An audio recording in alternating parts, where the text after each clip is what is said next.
Maybe I should play Ken's music. Where are my glasses? This should be fun, though. This should be fun. Oh, my eyes burn. That's one reason why I always wear my glasses when I play on computer. Hall of Heroes is open.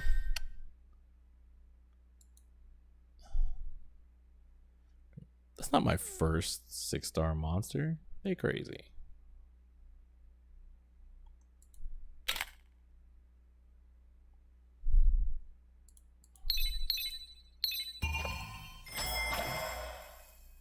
All right, what do we got? Oh, that's actually pretty good. Maybe. Potentially. Alright. I remember I had turned the music off last time because of something. Give me a second. Oh, because I was listening to different music.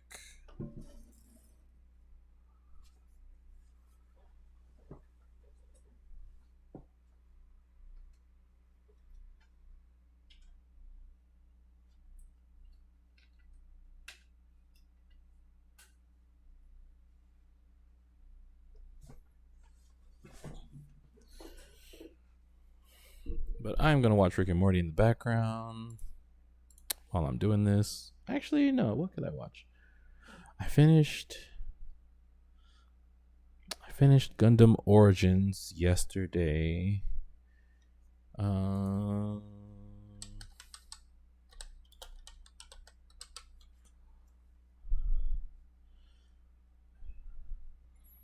me see. What else could I...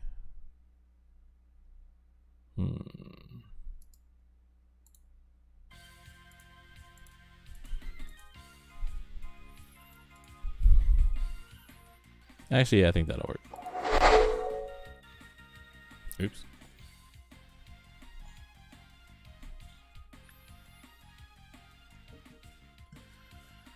I was watching Claymore. I could rewatch Gundam 00. Nah, I think I'll just keep watching Rick and Morty.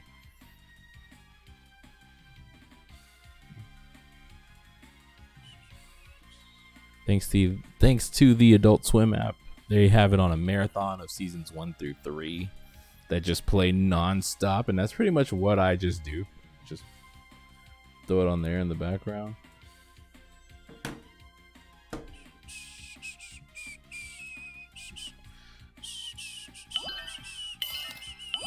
And this is loud.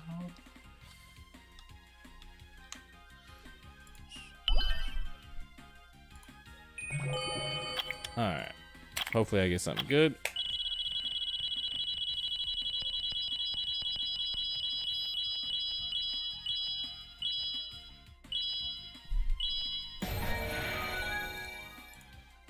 Alright. Let's see. As for daily stuff.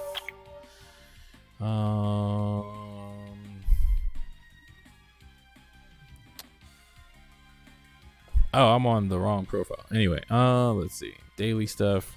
I need to switch to the other profile. It's the same either way, but this does nothing. Still haven't gotten one. Still. Will I ever is the true question.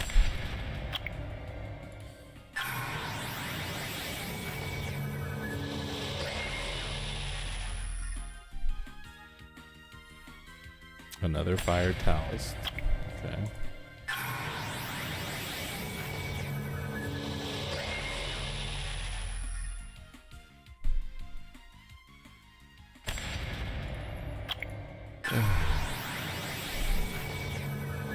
So much junk. Come on. So much junk. So much junk.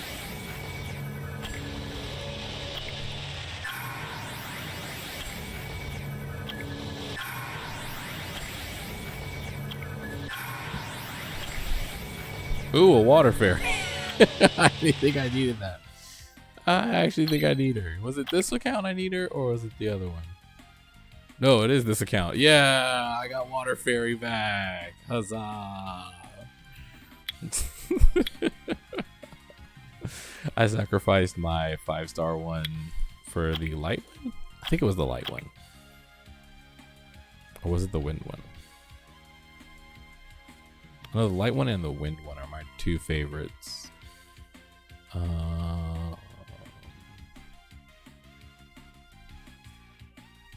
I think it was the light one. Let me see. Check storage.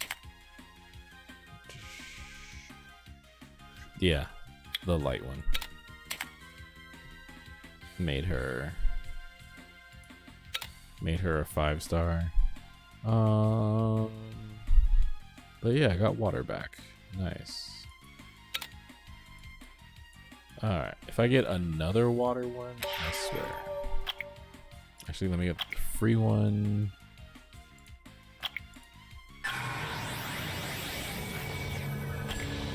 A freaking Fire Viking. I'm so sick of that dang Fire Viking. You have no idea. So sick of that Fire Viking. Let's see. I forgot what I came here to look for. What did I come over here to look for? What did I come over here to look for? I don't remember.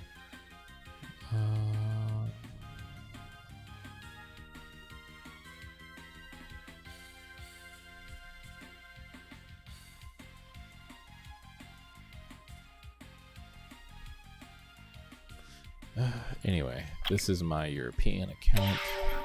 I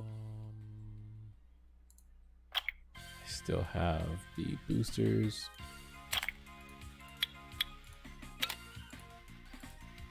Community. If you see me online, I do have a lot of friend slots open, so if you need some extra, gift love, just add me.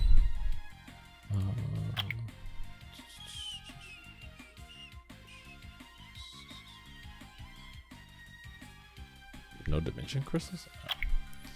Where am I at? On this account.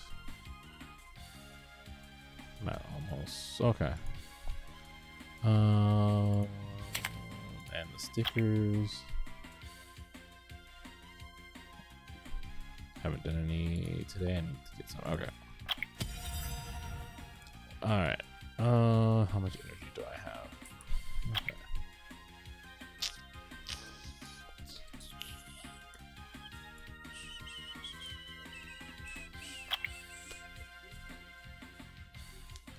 Subway looks so good right now. I'm so hungry.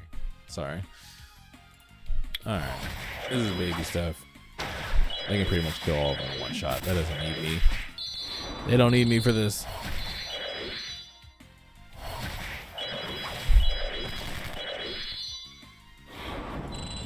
And they really don't. They don't need me for that.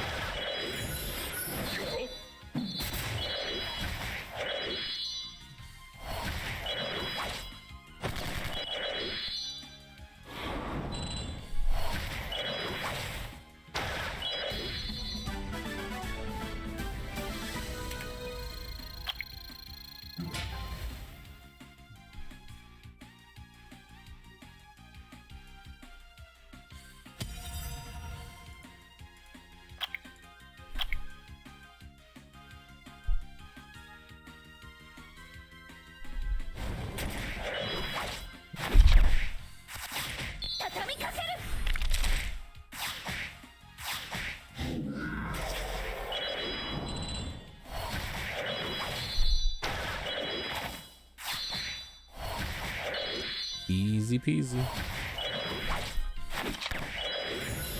At least for this content. I don't have a really good team, unfortunately, at this moment.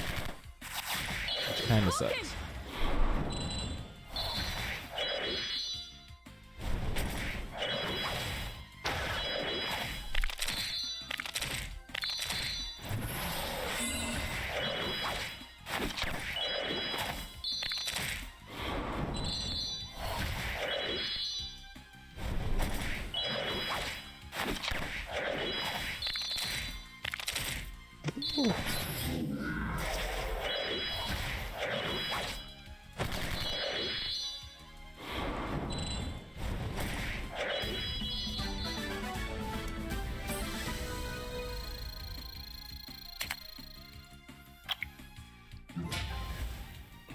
All right.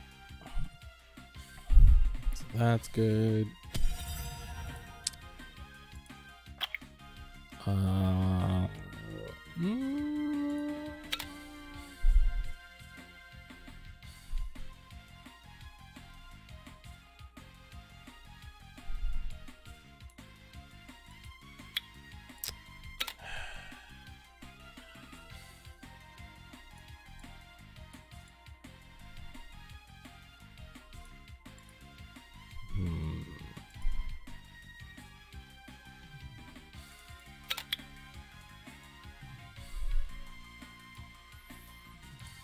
Yeah.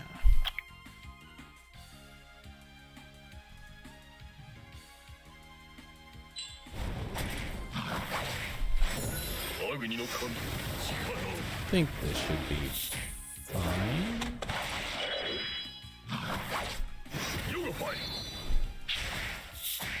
Except for Vigor. Poor guy.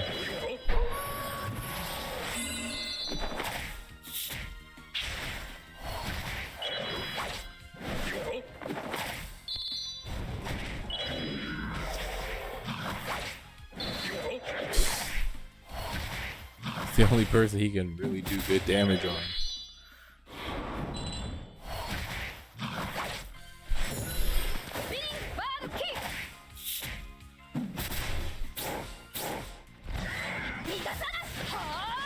Man, I would love to get a chunk.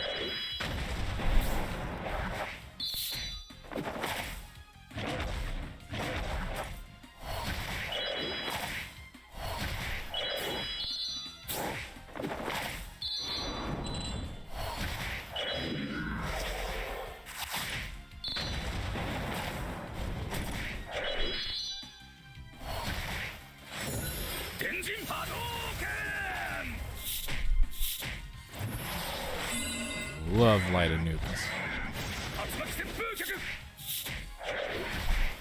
Unfortunately, they couldn't survive.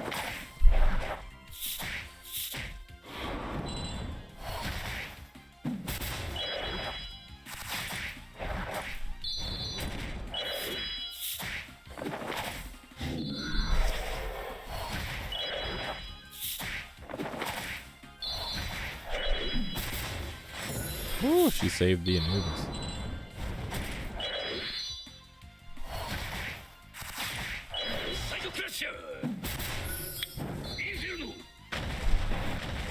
No, Light Anubis is gone.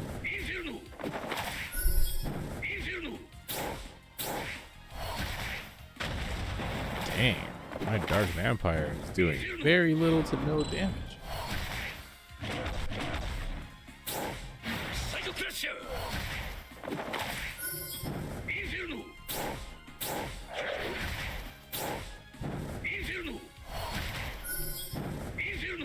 What? Bison can heal? Oh my god, these stuns.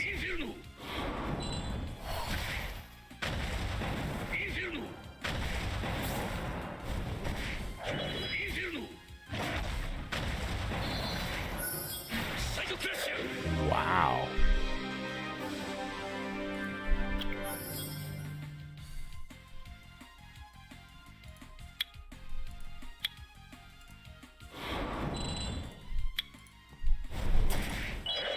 Do that. Everybody a speed boost. Everybody an attack boost. Shred that guy.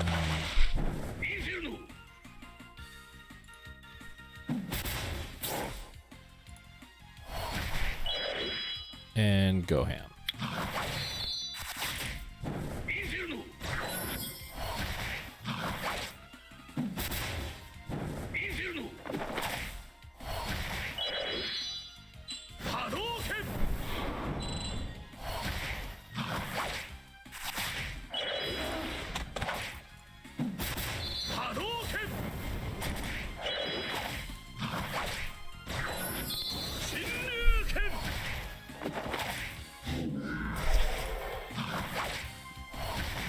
No, not at all.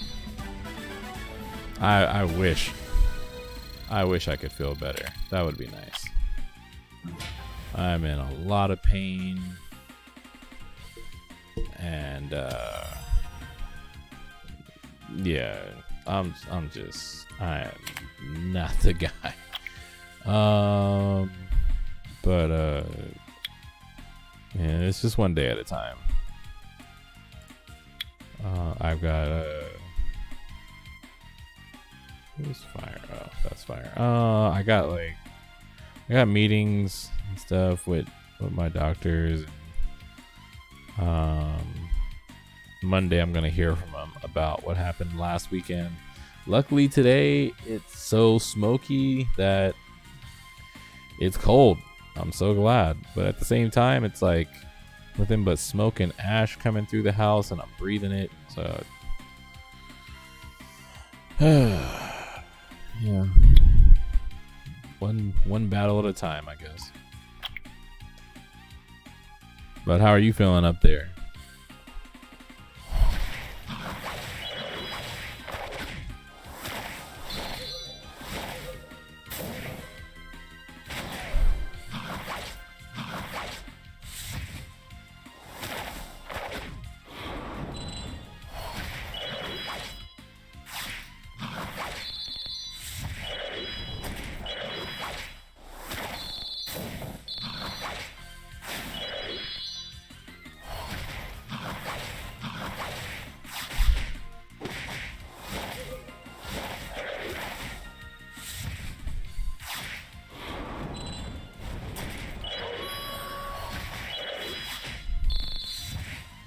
Hard to breathe.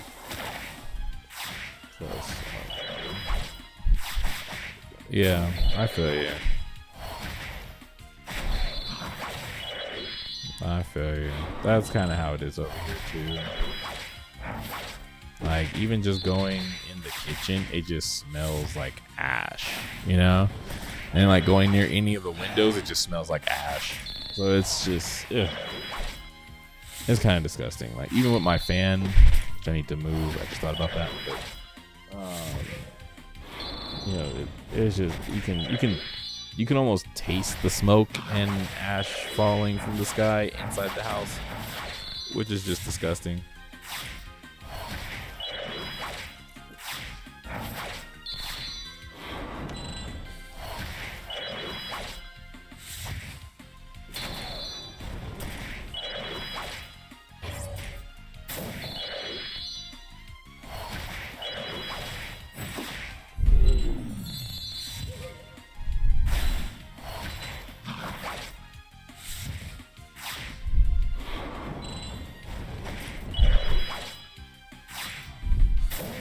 I hope in Madden we can play each other. With Madden 21 being free for the weekend, I would like to do that. We can get a couple rounds of Madden in.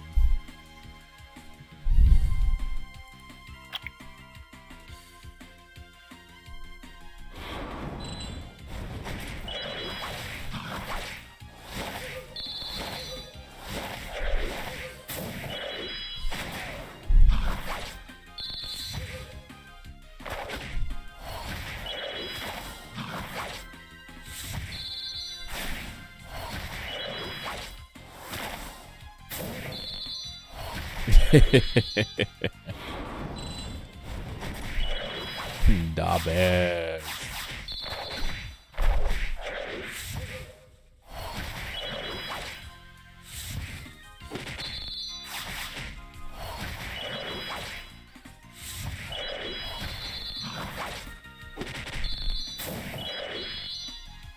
How have they been looking? Actually, now that I think about it, because I haven't been paying attention to football in a long time. How were they last year?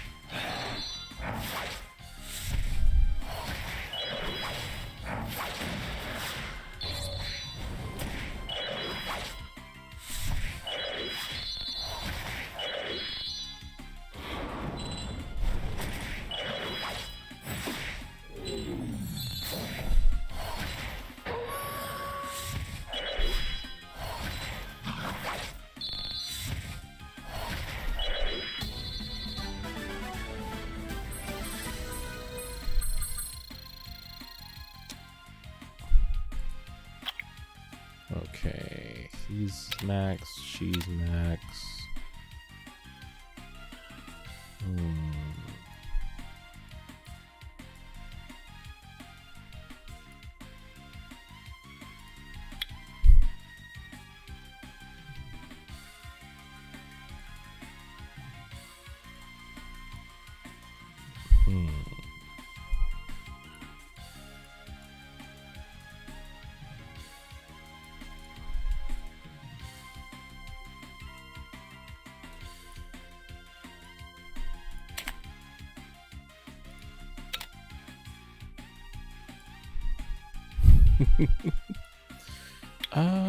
They don't know who to throw in there.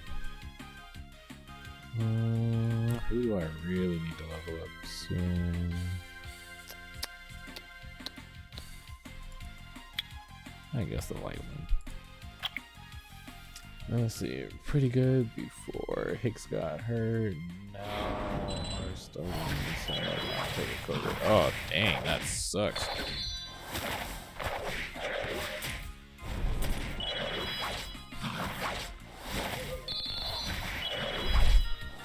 Are they even going to have a season this year? Because I know like this would technically be preseason right now for like, you know, rookie games and stuff. Is the NFL going to try to be like the NBA and do the dumb shit?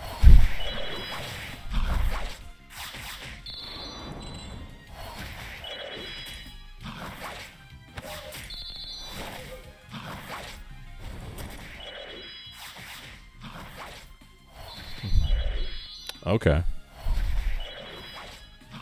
So I'm like, man, the NBA with that bubble, that's freaking dumb.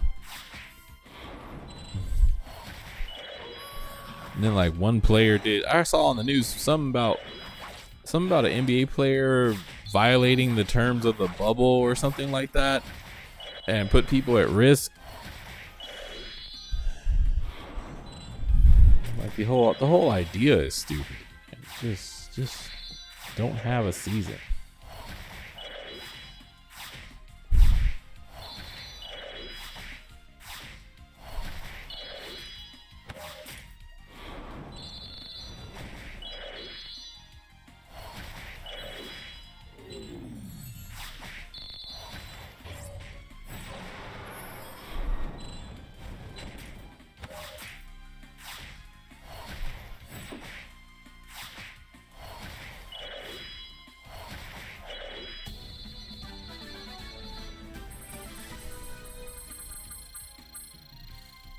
Alright, I'm gonna turn my camera off for a bit because I'm getting tired.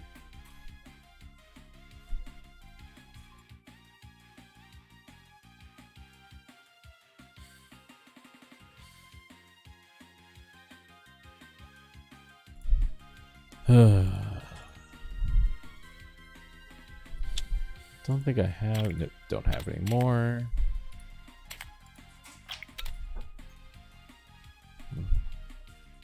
Yeah, he brought his side chick to the bubble without letting. Oh, wow. Oh, I swear, man.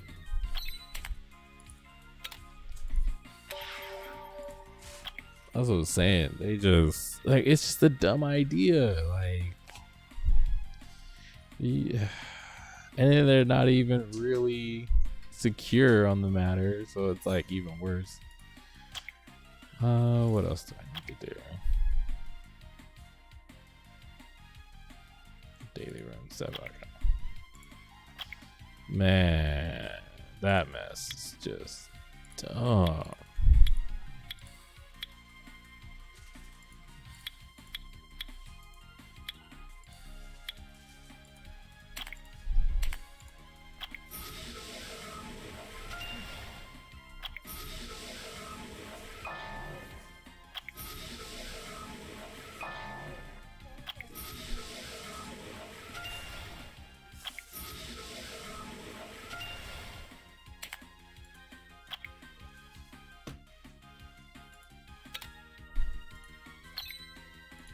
Let's see, power of a creature.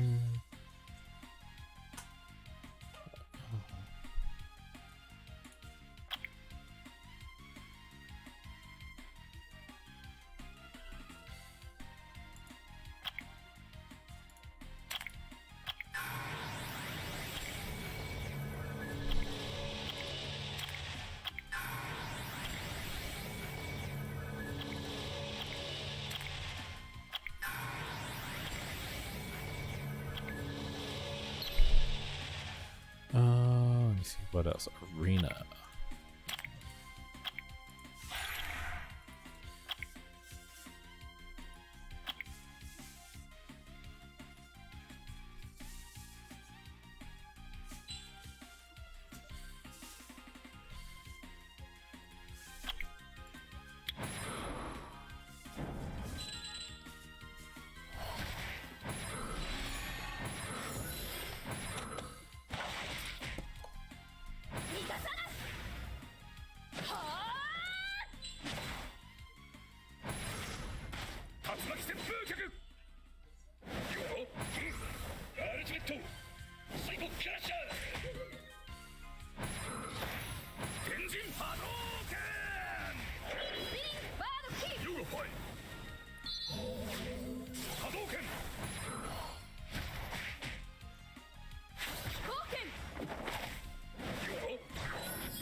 Man, Beth of the HLC 500A. Boring.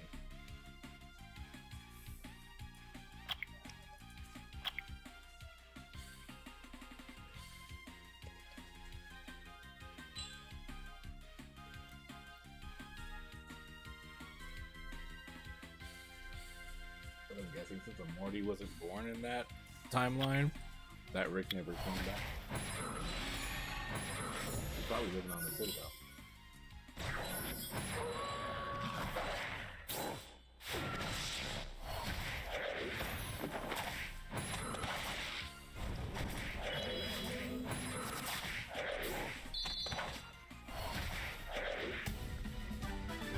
Oh, nice. I haven't really heard anything good about the Avengers. Other than like the storyline is good until it gets a certain point.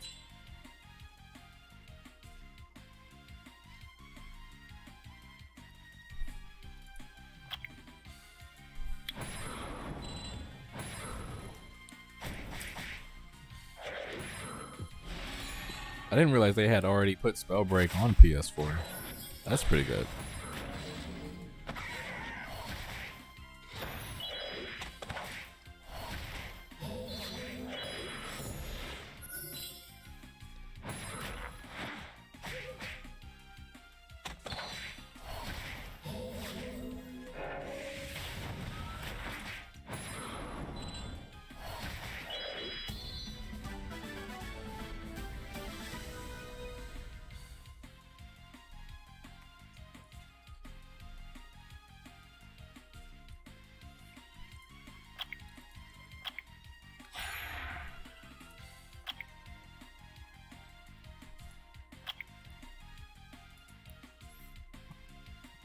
Ah, okay.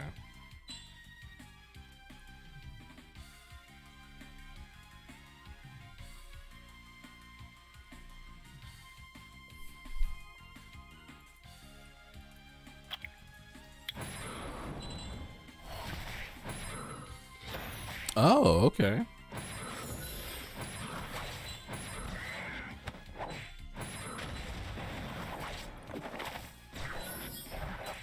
Yeah, when I get the energy, I'll re-download it to see how far it's developed.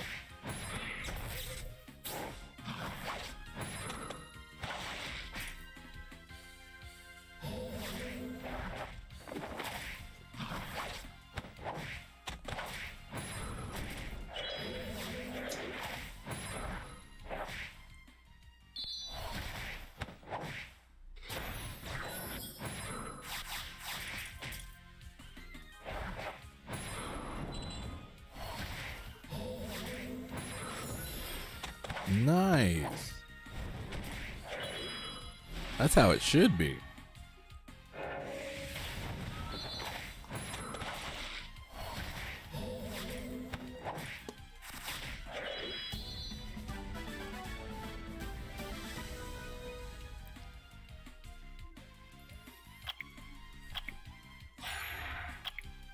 Really need way more cross-platform games.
I don't think I've seen that one. Rise of the Immortal Phoenix?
Oh, is that game that looks kind of like Kid Icarus?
Mm-hmm. Doofus Rick. Doofus Rick.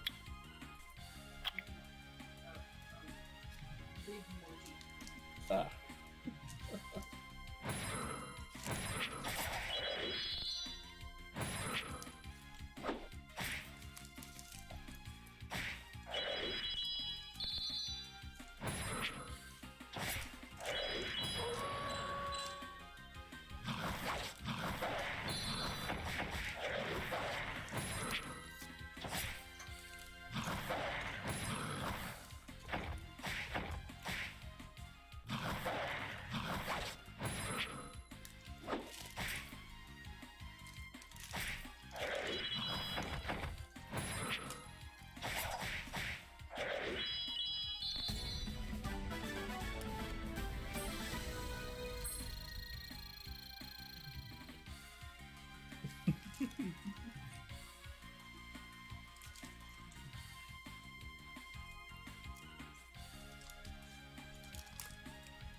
Alright.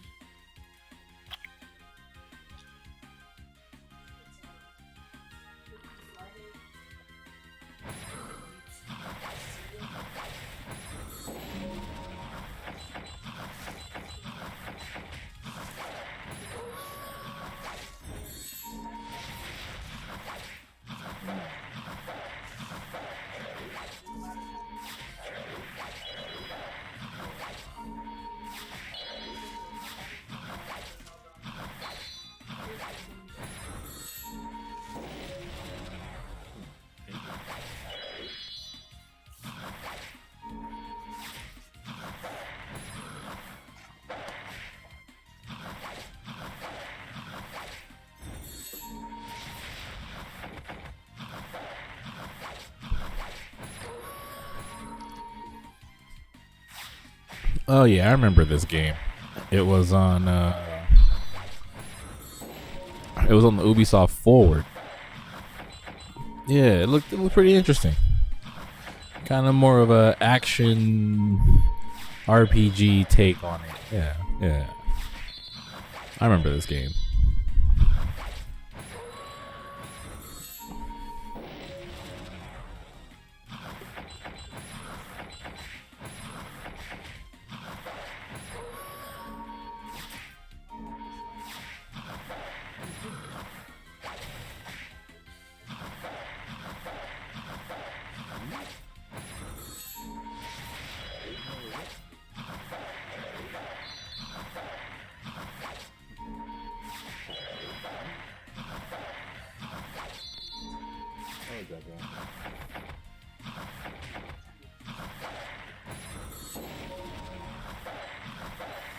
Yeah, it reminded me of Gigantic too. Just a little more.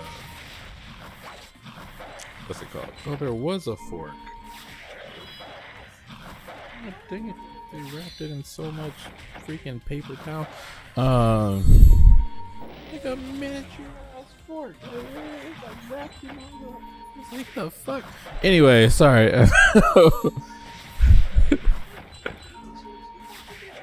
Yeah. No, I usually use the fork because chili's hot.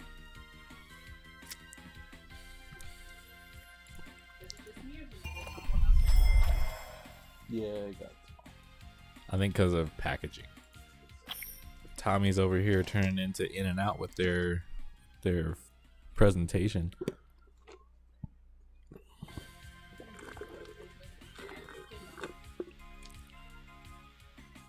Where at In and Out? Oh. I was gonna say you can add bacon at In and Out. What? Yes. Shut up.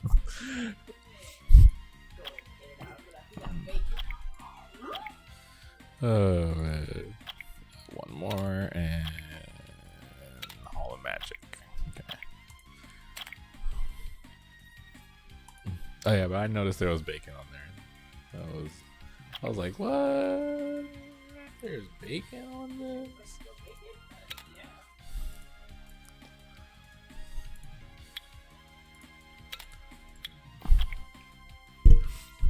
You're funny. Isn't a new Fable supposed to be coming out? I know people have been talking about that like nonstop, like all the Fable fans, like, oh my god, new Fable or something like that.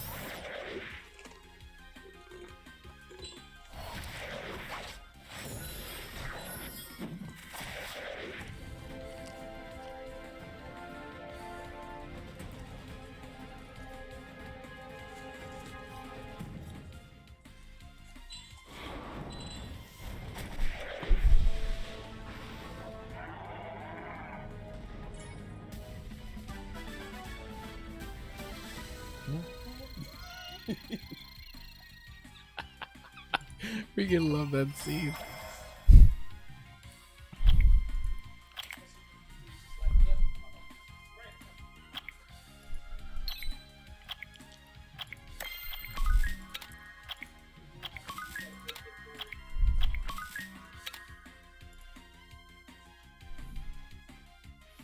Don't you just hate when you order food, man?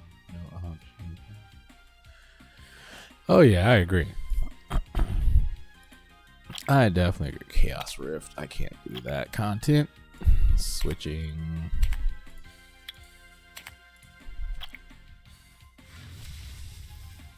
Alright. Now what I intended to do the first time when I actually logged in. I didn't realize I was on the other account.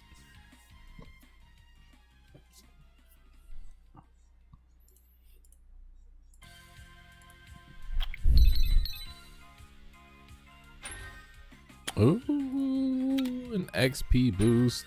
I'll take that. I got 2 of them. Huh. I'll use one today.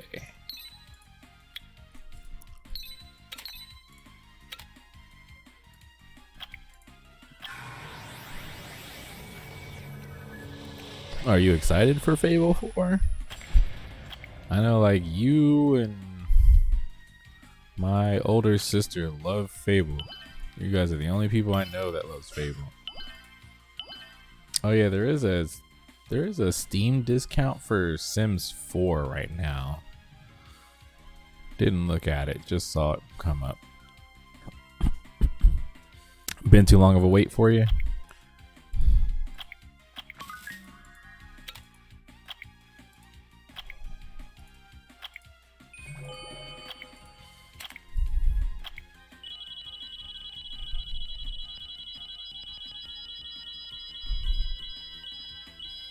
Okay, I wasn't telling you about The Sims. I was just making that known.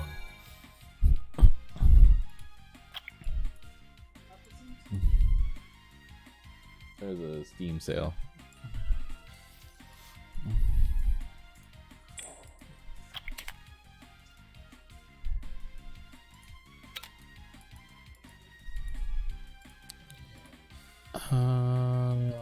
Let's see.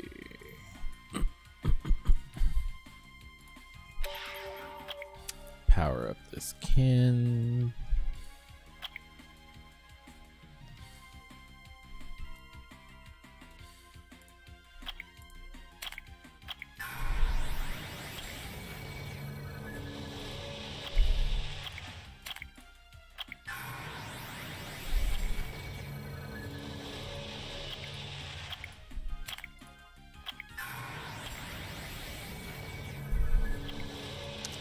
Three times. Let's see what else. Summon 3 monsters. I'll summon more than that.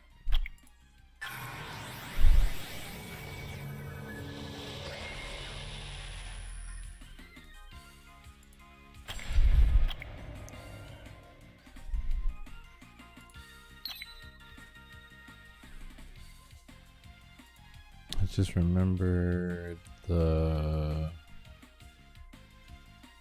Fable 3. Yeah.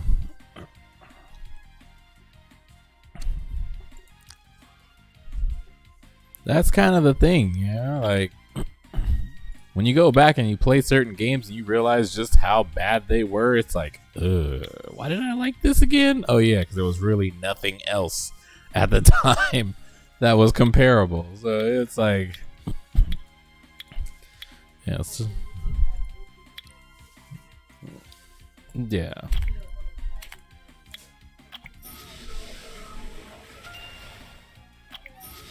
Yeah, there we all have those games. Like Kingdoms of what was it? Kingdoms of Amalur? The remake just came out. I've been hearing a bunch of good stuff about that, but then the bad stuff is that it's exactly the same game, just with better graphics, which you can already do on PC with mods. So, yeah, everybody tries. Win some, you lose some. But gaming isn't as good as it used to be anyway. So it's like the gaming industry they need to like redefine their projects. Everything's kind of the same. Everything's kind of gotten boring. No one's really taking risks. When they do, they fail hardcore because of like deadlines and stuff. It's like, just get back to just making good quality content that will last for ages.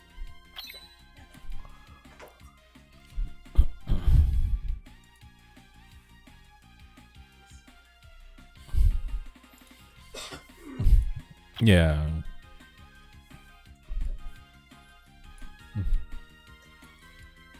It's that's just the thing. Like, I always think about that. Like,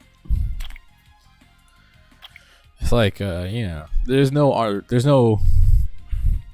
new Armored Core, so it's like, you got to deal with what's out there. And there's a bunch of good games that are out there, but none of them to me are like Armored Core 4, and that's just the thing. Like, 4 and 4 Answer were the best mech game ever created. Just period. Just the controls, the schemes, like the speed, the weapons, the customization. Armored Core 4 and 4 Answer, by far best mech games ever created. Only problem is wasn't enough content. It just, hands down, just wasn't enough content. It was 2007, 2008. And it was a small studio of 18 people. So it's like they did what they could.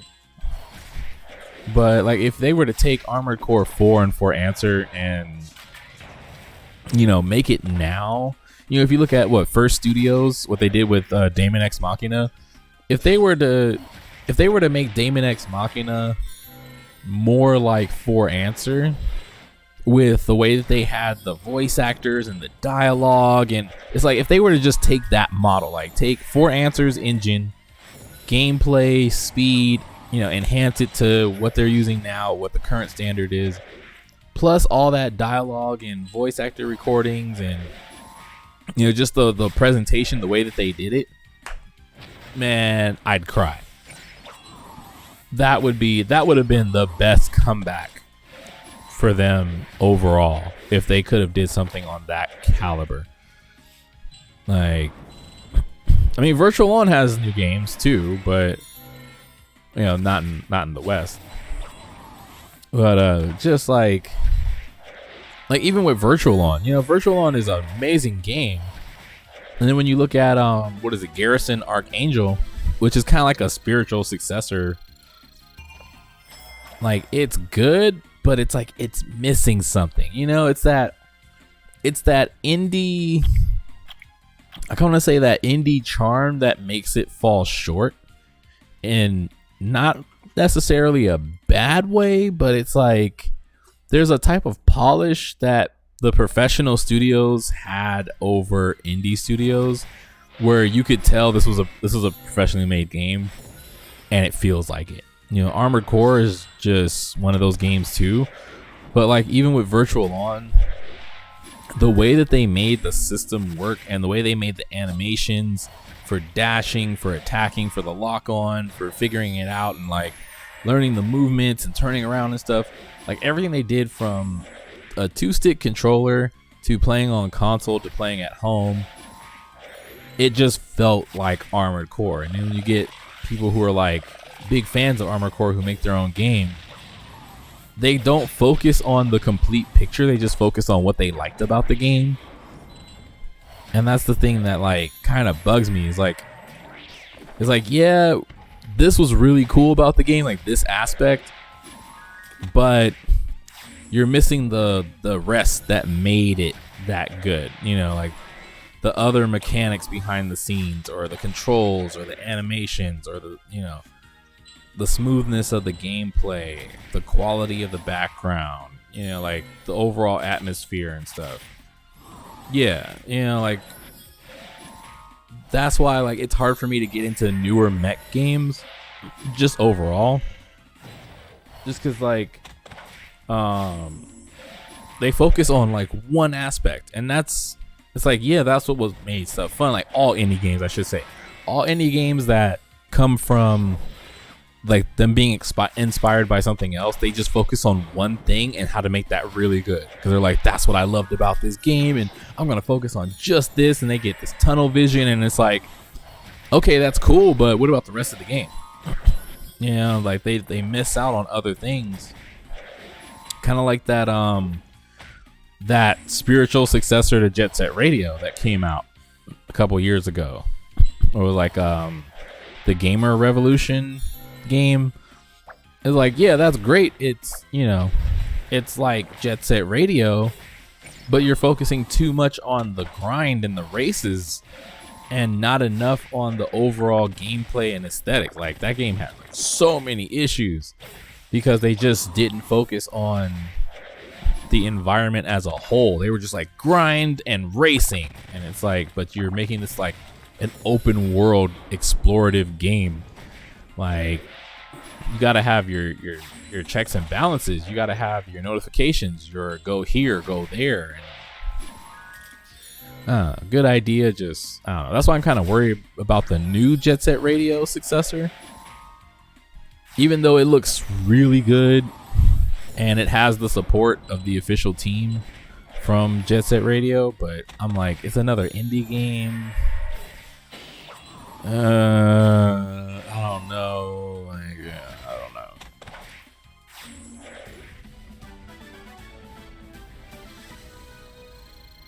X gonna give it to you. He gonna give it to you. X gonna give it to you.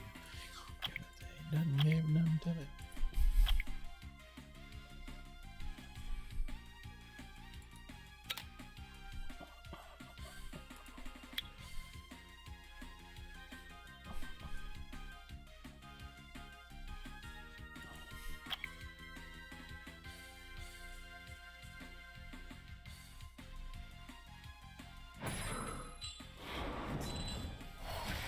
Stupid commercial. Yeah, girl, you're perfect in my eyes.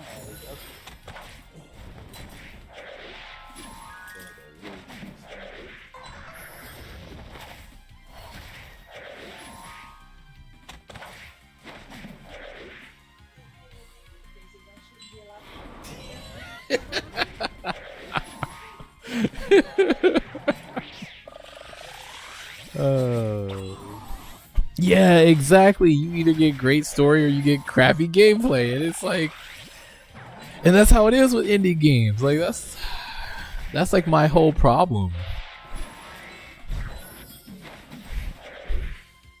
Yeah, or vice versa. It's like work on the game as a whole. My biggest thing about indie games is just, it's like, focus on the game overall. They're so quick to push out something that, you know, is playable and, you know, that can catch people's attention, but then they be having crappy animations. Like, that's always my biggest thing, are the animations. Animations are choppy. It kind of kills the gameplay, and for regular people, they might be like, oh, you know, that's cool, you know, they tried. It's like, no. You can make animations smooth with sprites. Don't give me that crap. Like, animations make and break games. Like, if I get stuck in a long ass animation with like 20 something frames of recovery, and the boss or like an enemy hits me and one shots me and there's nothing I can do about it, I'm not playing that game for very long. And they're always like, oh, well, you know, if we just, you know, include some invincibility frames in there, it's like, no, just make the freaking animation better. Just shorten the animation, make it better, make it more responsive. Like, stop always trying to add band-aids to stuff when it needs to just be reworked.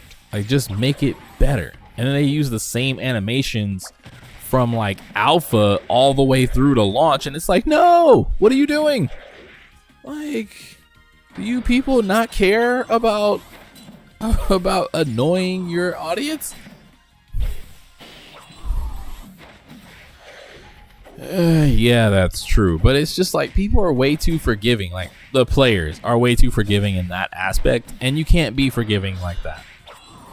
You can't just like I don't know. You can't just be forgiving on that aspect, because if you do, then it's like what are you really supporting them for? You know, you want the game to be great overall. You know, even with the massive crap, I'll just say it, the massive crap load that Anthem went through, at least they still have good animations. You know, like, their animations were good, the gameplay is smooth. The only problem with Anthem is that there's really no content, and they're working on that, you know? They're working on that, but at the same time, it's like, they covered everything else. They got their skeletons down perfectly, you know, they got their animations perfectly, you know, they got their interactions perfectly. Like, Anthem overall, if you just look at it as a base game without, you know, adding story or like, you know, high level content or stuff like that, before you start getting into like the progression system, just looking at Anthem as a base game looks amazing, and it plays amazing. In such a short amount of time, they got that game to work perfectly. Of course, there's no content, there's no progression, but at the same time, it's like, in the short amount of time it took them to make a game like that, to feel that good, of course I would give them time to work on a progression system afterward, because they've already shown like there's not going to be a problem moving forward, you know, or expanding. It's just going to be a smooth sail where they just add in content as they go. So it's like, I wish other games were like that, other game developers, where they would see that, where it's like, cover your bases first, you know, complete the foundation of the game first before trying to cover in-game, because everybody's so quick to be like, in-game, and this is in-game, blah, blah, blah, in-game. It's like, fuck in-game. Can you just give me a good foundation first? Like, jeez.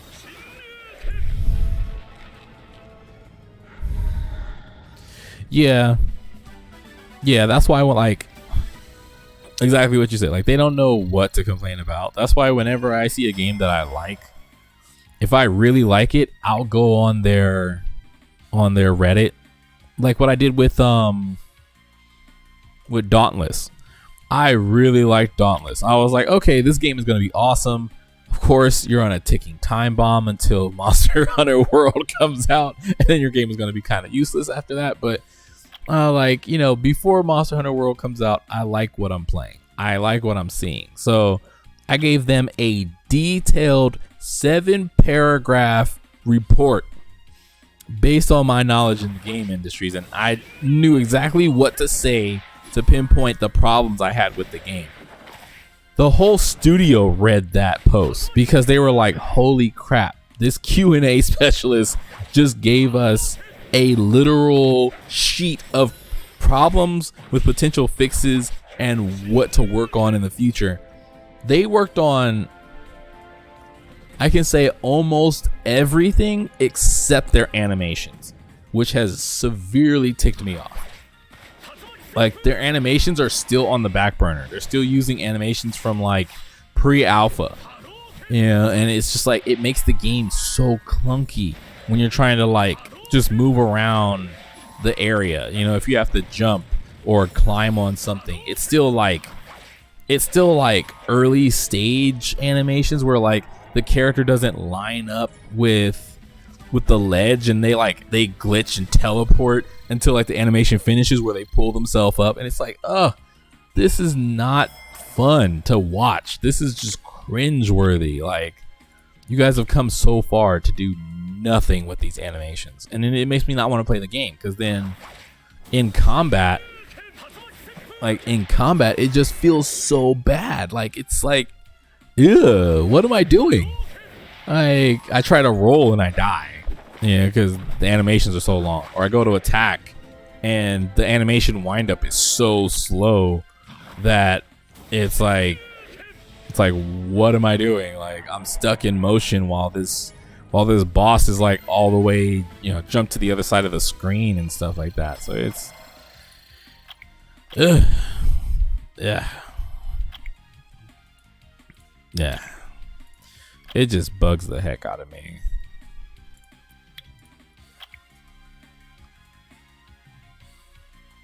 That's the only problem I have with indie games. Like, it's just they're so focused on just pleasing the player and living and dying by content. It's like, finish the game, finish the foundation, get it done. Like what's that new game that new game that's coming out? I forgot what it's called. Dang it, everybody's been talking about it too. Is it Godfall or something like that? I forgot what it's called. It's the one where you get to choose like a suit of armor, and it has its own abilities. Everybody's been talking about it, especially Eric's. Eric's has been like all over that game. But like, their animations look amazing, their gameplay looks amazing. It's like they finished the foundation of the game and the basis of it, and they were like, okay, let's start working on content. And I appreciate that so much. One more. I appreciate that so much, 'cause it's like, you guys are putting in the effort to make sure that you cover first, like, your weapon attacks, your dodge animations, all that stuff before you get to building content and in-game and progression. And it's like, when you look at just the beta footage of that game and you see the combat and the gameplay and the movement, it looks amazing. It's like, man, I really want to play that game because it looks solid, it looks polished. And when I look at like Bandai Namco games, like their anime RPG games, the characters just stand there. Once you stop moving, like, they have no idle animations, and that bugs the hell out of me. Oh, that drives me up a wall, man. Oh, every anime Bandai Namco game you can play, while walking, running, attacking, jumping, climbing, like any animation other than standing still and being idle, they look beautiful. And then once you stop moving and you're idle, the character stops moving and they're dang near in a T pose. They're not breathing. They're not blinking. They're not even like moving to the side or showing that they have any life in their body whatsoever. It's it's so annoying.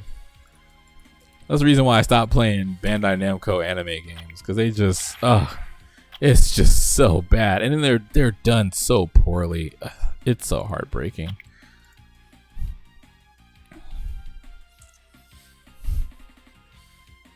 Yeah, I agree. Well, you can't say Phantasy Star Online 2 because because Genesis, that's a whole new game. that's a whole new game. The Phantasy Star is already getting a overhaul of the century. But yeah, like DC Universe Online, like, it's just an old game at this point. If they upgrade it, if they were to overhaul DC Universe Online 2, it would be the best, because it's not the only superhero game on the market anymore, but it would be better than everything else. Like, just hands down. If they just took some time to work on it, it would be freaking amazing. But they're not going to do that anytime soon. SOTOR, another old game that's still really good. Like, even now, in 2020, it looks good. They did a graphics overhaul and stuff, and it's like, that's great, but this game is still like 10 years old. Like, are you guys gonna ever like overhaul the animations, the gameplay, the combat, anything other than just the graphics? Like, it looks beautiful, but it's still clunky as hell. Well, like even with Final Fantasy, you know, like they Final Fantasy 14 Online, A Realm Reborn, and all the other expansions. They have constantly upgraded that game with each update. They always tweak animations, they tweak visuals, they tweak sound. Like, they are amazing. I mean, it's Square Enix, so they pay attention to detail, but it's just like, that's why it's still like the #1 MMORPG on the market, because they pay attention to detail. They give you a great story with great visuals, and they try to do their hardest on giving you good action gameplay, because they know they suck at it and they've admitted it.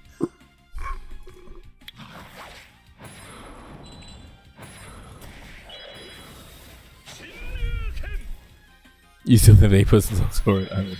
If they put SOTOR in Unreal, that would be just the game, right? That would be like Warframe. At that point, that's what you're getting. You're getting Warframe. Like, I still say it to this day, Warframe is the best unofficial Star Wars game on the market. Because it is. It's everything you want from Star Wars, except it doesn't have anything Star Wars in it.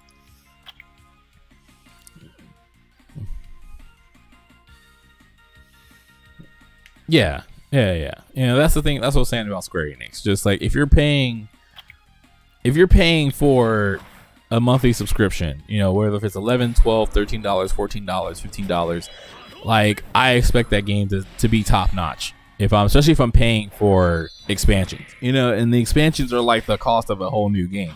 So by the time you realize it, for Final Fantasy, you've already spent like close to $300 on that game. You know, if you think back, because like the game itself was like, at launch, depending on which version you got, was like either $60 or $120 for like the collection. So, and depending on which collection you got, we got the collection, so that was $100. We'll just say right off the bat. Then the next expansion was like another 50. Then the next expansion is like another, well, let's say 60. Another 60, then another 60, then another 60, and you're already, you know, and then the collections, so you want the collection because you want the free stuff, you want the upgrade material, so that's another 100, and then before you realize it, you're at like $500 before you even, you know, count in subscription costs. And, you know, when you think back, it's like, is it worth it? Yes. You know, for Final Fantasy, it's worth it. It's definitely worth the investment over time, because you're still getting a game that's being upgraded, that's being, you know, taken care of. They're doing maintenance, they're enhancing the story, they're extending the story and progression, they're adding, you know, new ways to play the game, new classes, new areas, new maps, new music, new boss fights. It's like, they take care of their stuff. So yeah, it's worth the $700+ investment by the time the game is halfway done.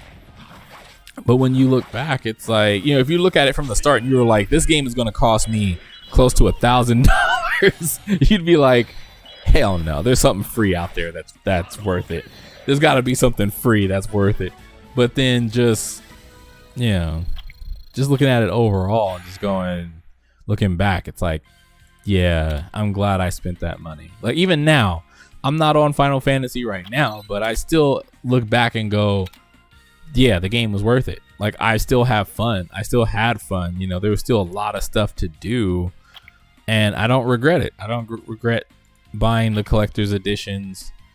And there needs to be more games like that, where you don't regret supporting the company because you got what you paid for.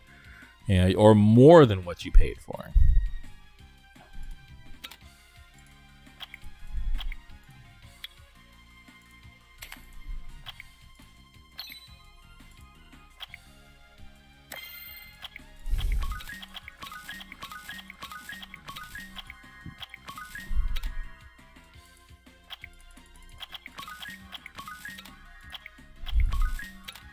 That's why I'm not upset about Anthem. Like, even though Anthem wasn't what it was supposed to be, I still enjoy it. Like, if I log in right now, I can still enjoy it even though I don't know what the heck I'm doing or where I left off.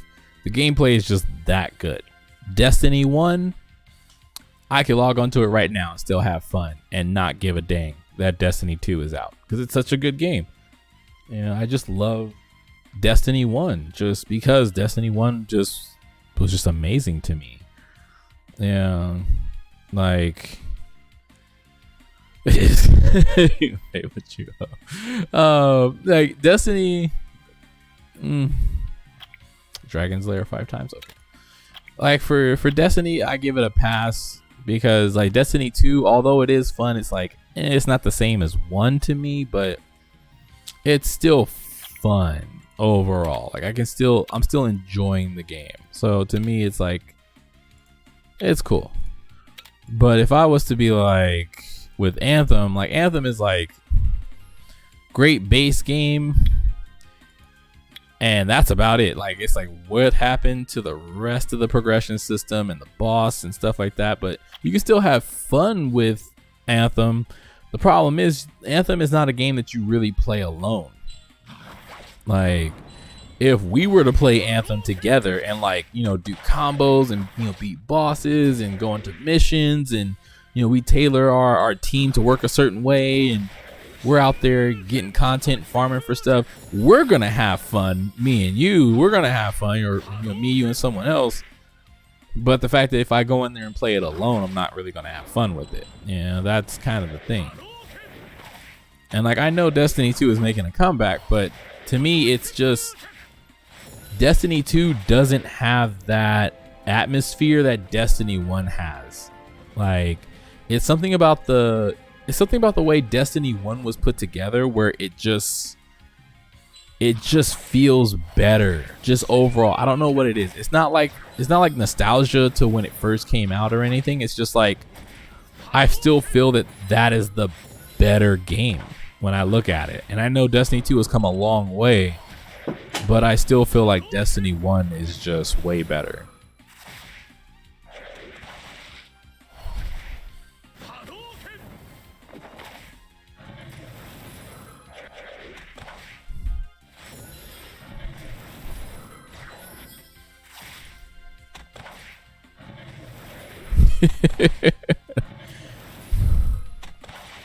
Yeah, that's what I'm saying. That's why I'm always biased when it comes to the talks of Destiny, because it's like a lot of people hated Destiny 1 with a passion, and I get that. Like Destiny 1 definitely caused some problems in the community. Not gonna lie. Is the dragon only fire now? What the heck? What happened to the other elements? Dragon is only fire now. What the heck? Wow. He used to be an elemental dragon with each element as a different. Wow, they revamped dragon. Where was I? Oh, but yeah, it's just like for me. I'm gonna put it like this. For me, Destiny 1 was more of the dream come true kind of game, gameplay wise, whereas Destiny 2 is like the cash grab off of the mistakes of Destiny 1. Like Destiny 1, I was a part of that group that boycotted the game when they effed up the loot drop system. I was a part of that campaign. I'm not gonna lie. I'm not ashamed of it. I was so passionate about that game, I jumped on that boycott. Yeah, like I was like, I'm done. I love the game, but y'all effed up with the loot drop system. So, you know, when they fixed it, I hopped back on. You know, I was a part of the group. I was a part of the community. So that game I was really passionate about. Plus it had the character that I loved the most, which was the Awoken Queen. The Awoken Queen is not in Destiny 2. I mean, yeah, my personal queen, Gina Torres, is still in Destiny 2, but the Awoken Queen was kind of who I played the game for. You know, I always wore her armor. I always wore her colors. I was like, that was my favorite character. And once she got taken out of the game, it was like, I'm done. I lost interest. And so like, because my favorite NPC was taken out of the game, just like, and I didn't like her brother. So her brother getting his own DLC, I was like, eh.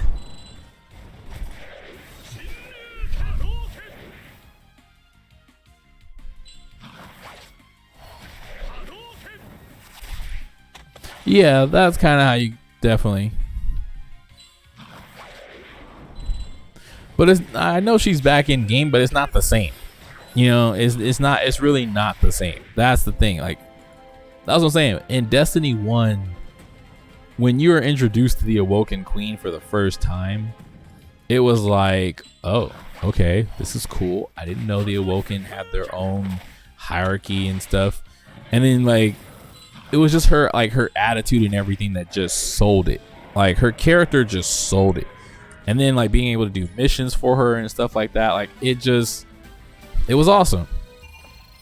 Destiny 2 just, just doesn't, I don't know. I was saying, for me, Destiny 2 just doesn't give me life. I feel no energy from Destiny 2, especially now that they went free to play. They kind of like changed up the gameplay a lot. So like whenever I log in, I have no clue what the heck is going on. Like, I don't like logging into a game and just being lost. I don't know. Like they've done a whole bunch of changes that are good for the game, but for me, they were bad changes.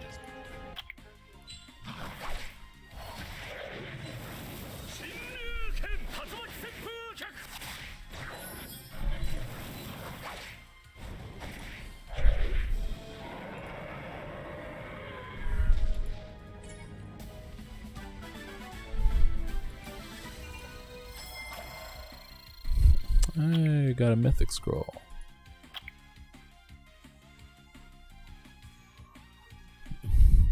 Plus, they took away all the stuff that I did like about the first game, like the mysterious chick, like the mysterious exo chick that gives you her gun. I freaking love that gun. Like, I kept it the whole way through. I didn't care.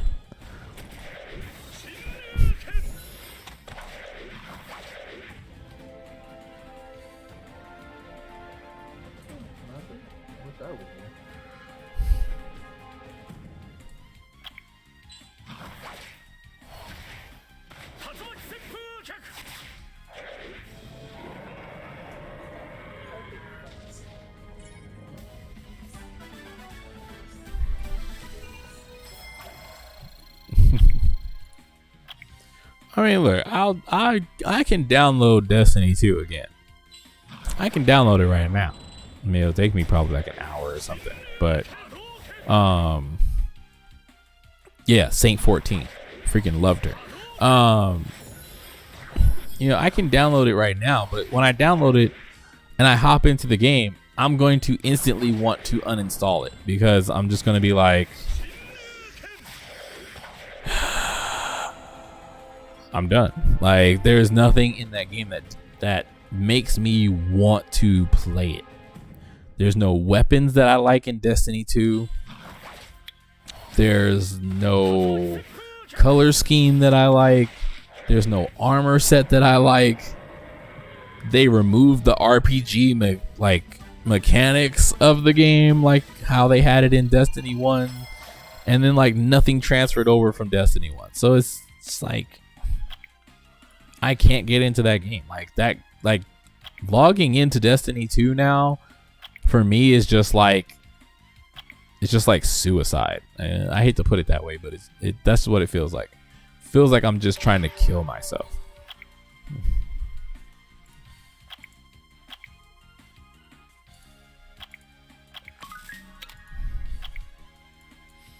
Unless I'm at the dome, which is where my characters are permanently stuck. Because I have deleted all my characters from Destiny 2, and I literally just log in, go to the do the starter tutorial where you're in Destiny 1, the first awake moment, and I just play that until I get bored, and that's it. And I just shut it off. I don't leave. I just shut it off. Then when I log back in, I go right back to the dome, and that's it.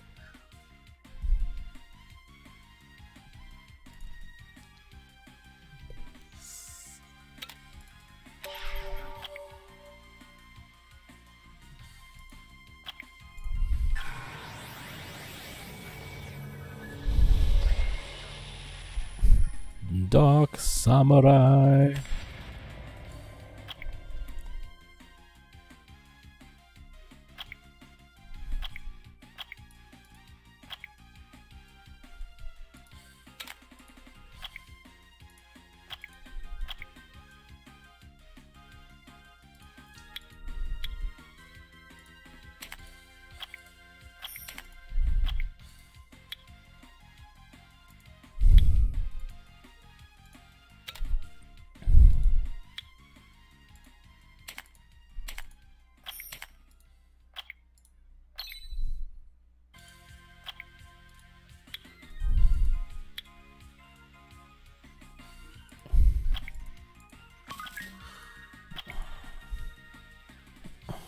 Yeah, I think it is.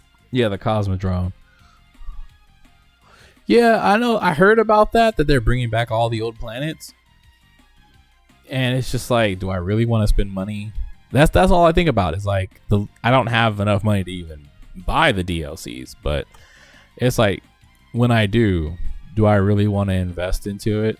Like I'm enjoying just the intro alone without actually playing Destiny 2. I'm enjoying just waking up in Destiny 1 on PC, going through the Cosmodrome. There are a bunch of other people who are still there just like me who refuse to leave that area every time I log in.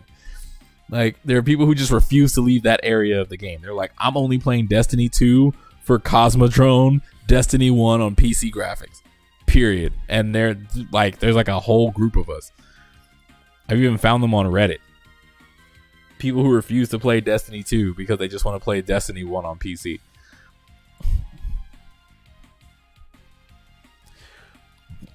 I mean, if you do, I'll play it. I'll play it. You know, I will if you do, because I don't have the money to do so. So, like, if you were to do that, I would do it. The only thing is I won't do it on PS4 just because PS4 you need PlayStation Plus. And there is no way I'm going to have enough money for PlayStation Plus. Plus, I use my PS4 to play actual Destiny 1 still.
What the? The fat black girl. Before he busted through the wall, she was in front of the wall, and then after the scene changed to him, the camera panning out, she was behind the wall, in the same exact spot.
Yeah, I have all three.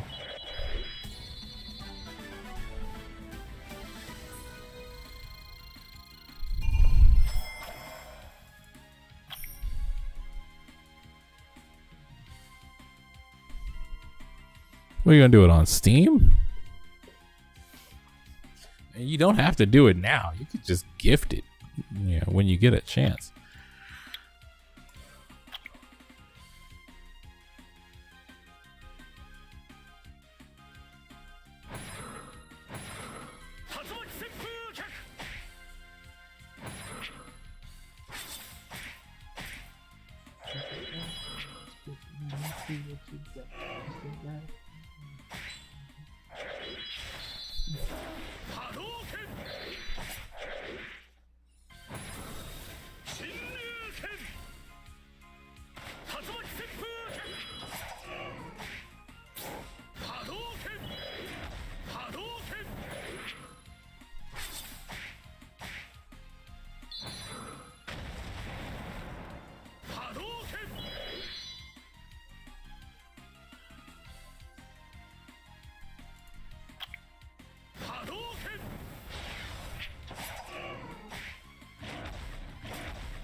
Okay. I should be in your contacts.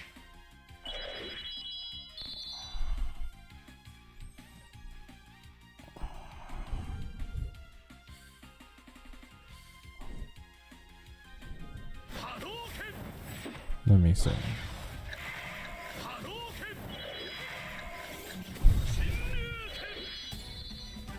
What do you say, 60? $60? Okay. I'll request the 60 from you.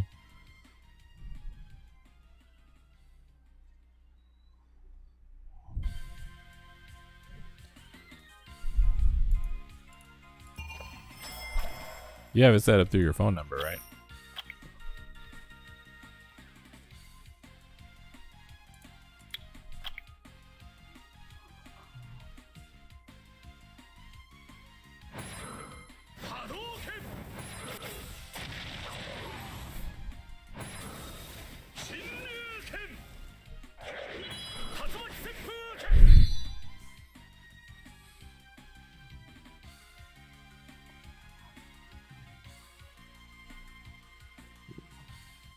All right. I sent the request.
Okay.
At 2,500. Okay.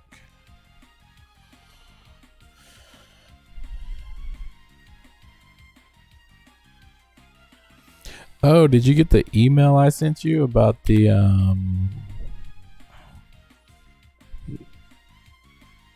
job?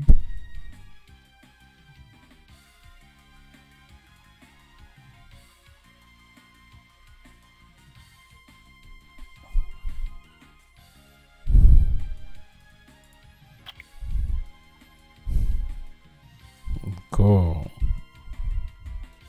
I know that would be a major upgrade and a lot of change.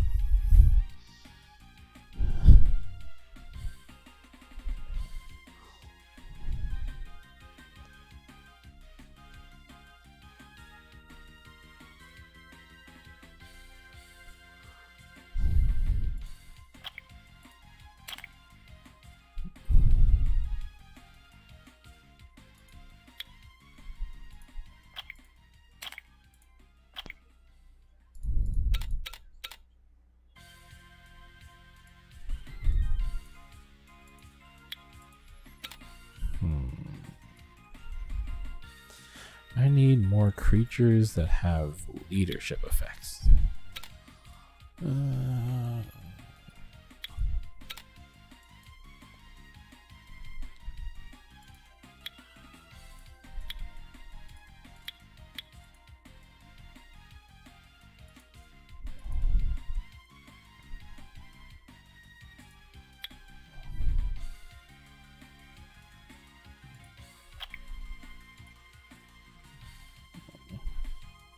Yeah.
Just shake that ass.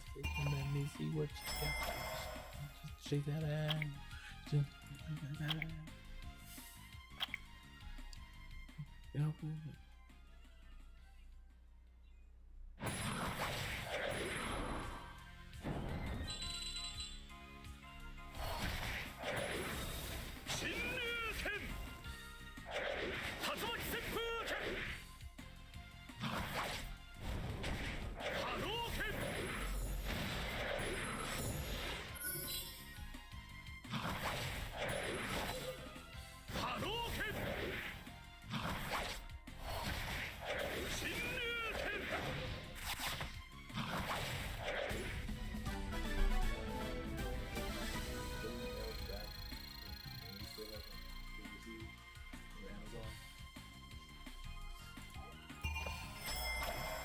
The buttons for updates, still haven't reached Vegas. Yeah. You know who was selling that product on Amazon? Wish.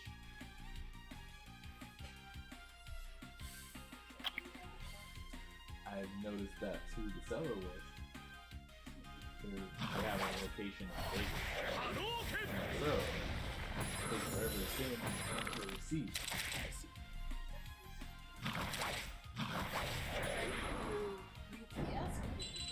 UPS doesn't feel like you got it. There's like no, I just got a notice saying that you I'm like, the fuck? I mailed that shit back like months ago.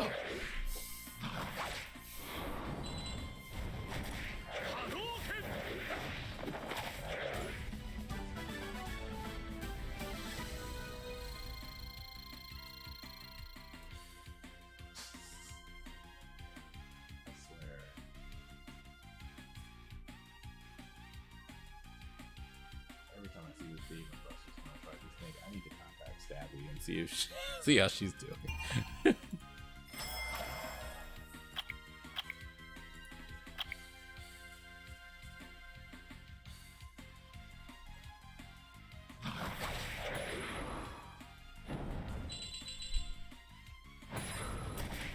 Oh man.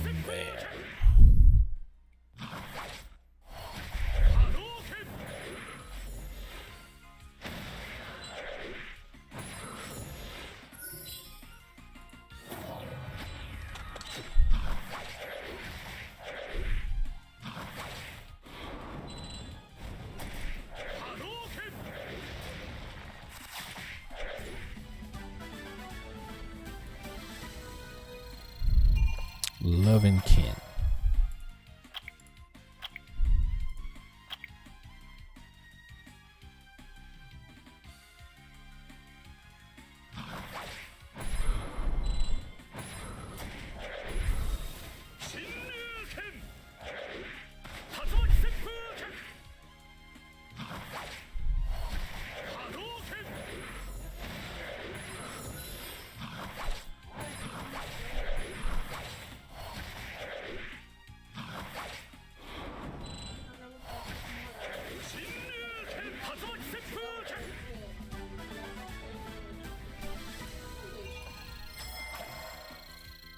I could so say something to that, but I'm not going to.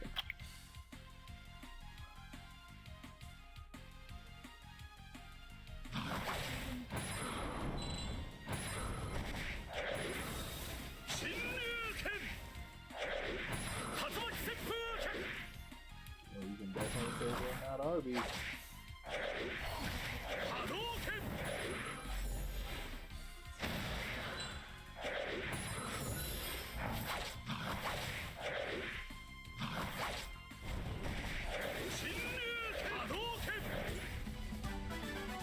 Okay, I got it.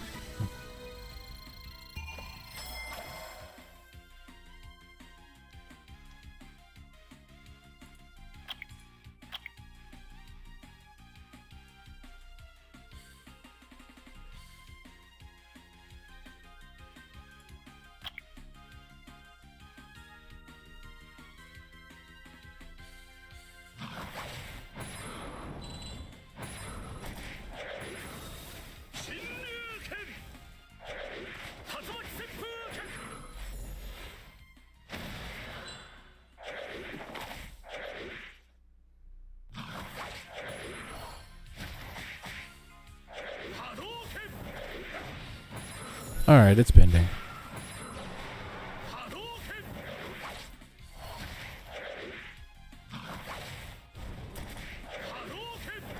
Alright.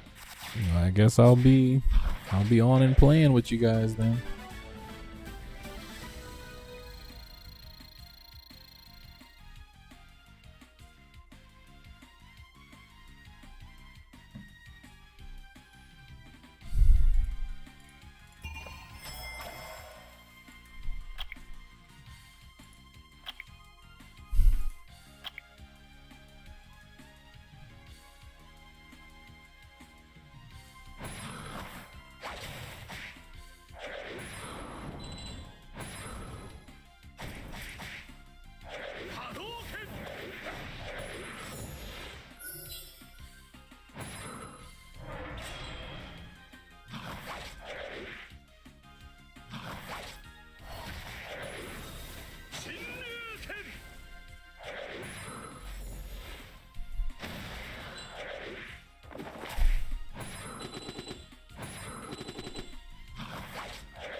Okay. I'm not opposed to giving stuff a try. Yeah. Don't expect too much out of me, because by the time you guys get on, I'm like fighting to stay conscious.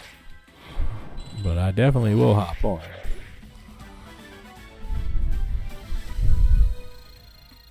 Especially if they do add in the old maps from Destiny 1, then I will definitely be on, that's for sure.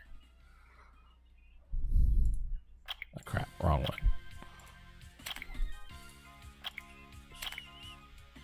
Only at 11? Dang. Oh my god.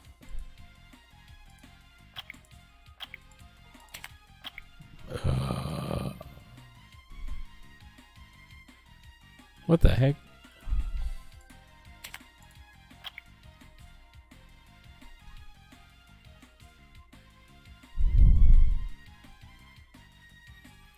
Hit 25. Okay.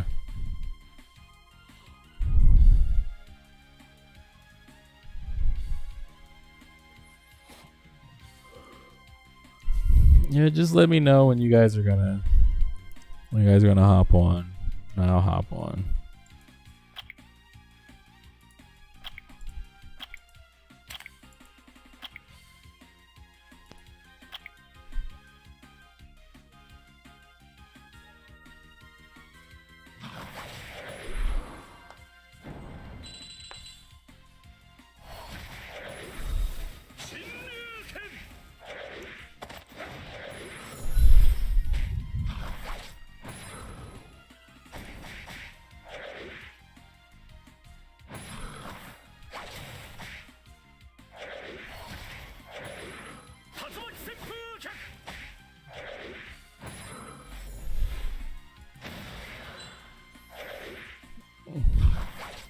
Oh, I've been had Street Fighter 5 on PlayStation.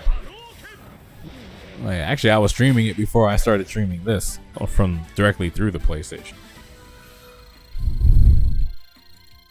But I've never had anyone to play against. Like, Aaron played once for like, actually not once. He played a couple times for like the first month it came out, and then that was it. I've never got to play him again, or anyone else for that fact. I've just been playing randoms. Bryant had got on. He wanted to test out playing a new character. We played for like, I think 5 hours. Like, it was pretty fun. Like, he actually found his main in Street Fighter 5.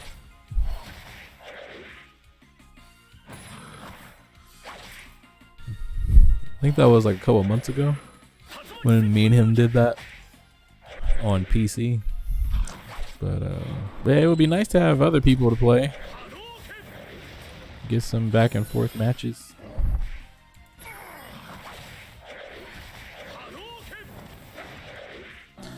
Well, that's what I kept telling people. Like, Street Fighter 5 is cross-plat with PC. The only reason I stopped playing it on PS4 was because, you know, it requires PlayStation Plus, which I thought was garbage. Because, like, on PC, you don't need any type of subscription or anything. You just download the game and play it. And on PS4, it's like, haha, if you want to play casual matches online or play with friends, you need PlayStation Plus. It's like, man, when did PlayStation become Xbox? Like, ugh.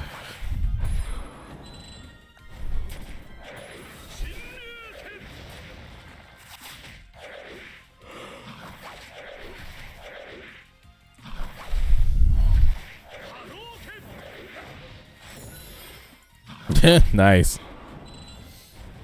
I mean, like, normally I do that. I buy it for a year. But yeah. Oh, nice.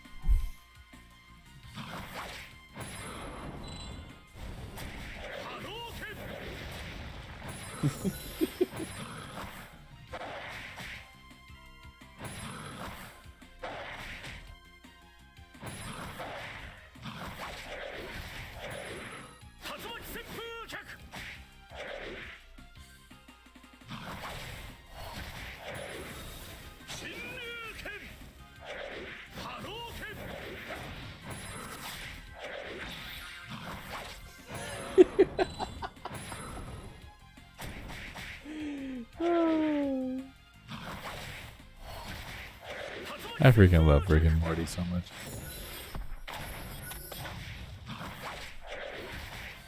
That's a good idea, though, getting ready for the PS5 and buying in advance like that.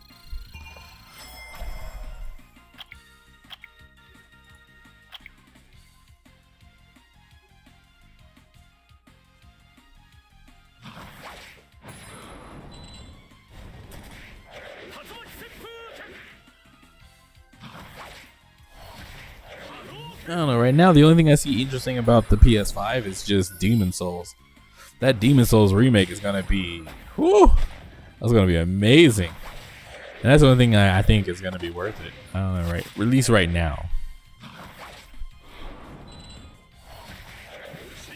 There'll probably be a new Gundam Versus on it, maybe, or they'll probably just re-release Maxi Boost on for PS5, like they did with the PS4, like a game from 2016 that will not die just because they don't want to make a new, better one.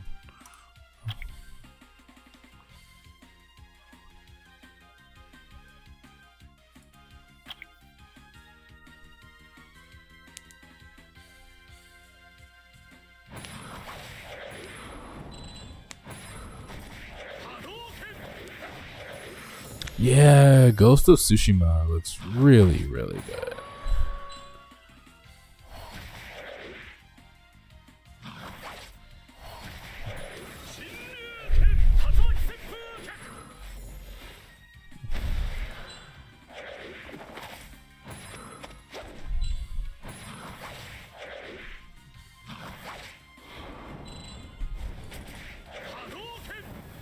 I don't even plan on playing it.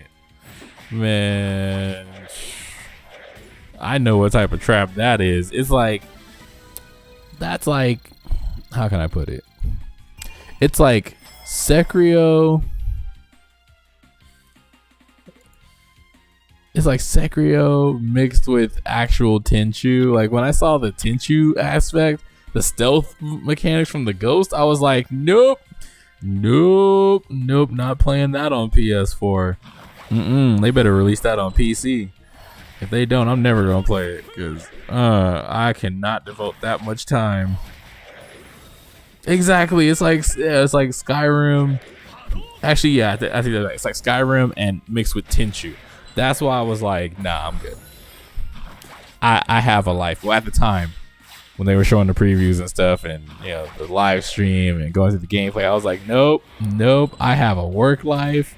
I'm trying to start this career. Now that I'm stuck at home, I'm like, if I had the money, nope. It'd be better on PC. It would be way better on PC. I mean, if they release it for PC, it's a done deal. Like, I will move my tower to my bigger TV and just be like, I'm done. I'm playing this. If they released it for PC.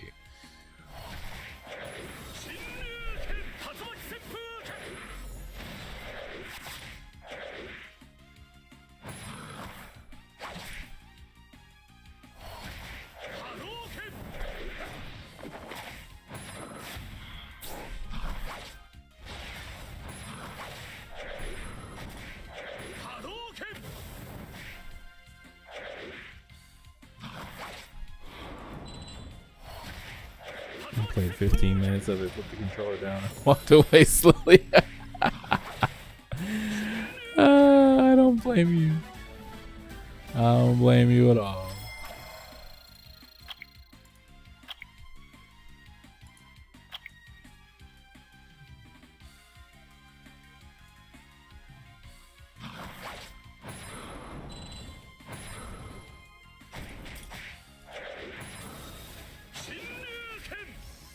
Man, I believe it.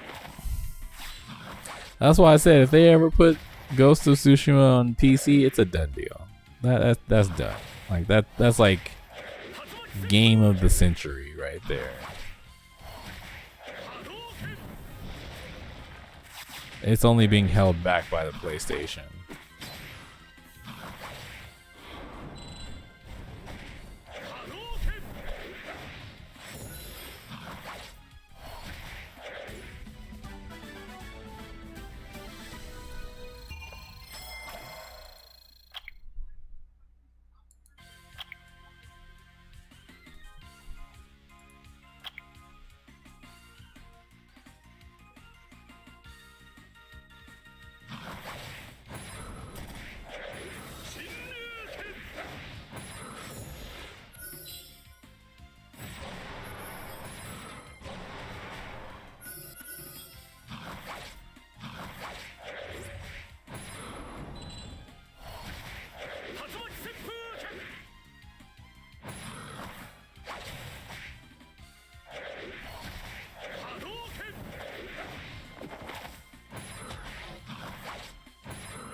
Yeah. That's what I see about a lot of games. Like even with Demon Souls, like I know it was a PlayStation game, but even with Demon Souls, I'm like, if that came out on PC, that would be a done deal. Like there's so many games where it's like I wish it would just come out on PC. Like I know special like Bloodborne, you know. I mean, yeah, it's on PC technically through PlayStation Now, but like if there was an actual dedicated PC version of Bloodborne, done deal. Like From Software would make so much money, so much more than they already did. Yeah.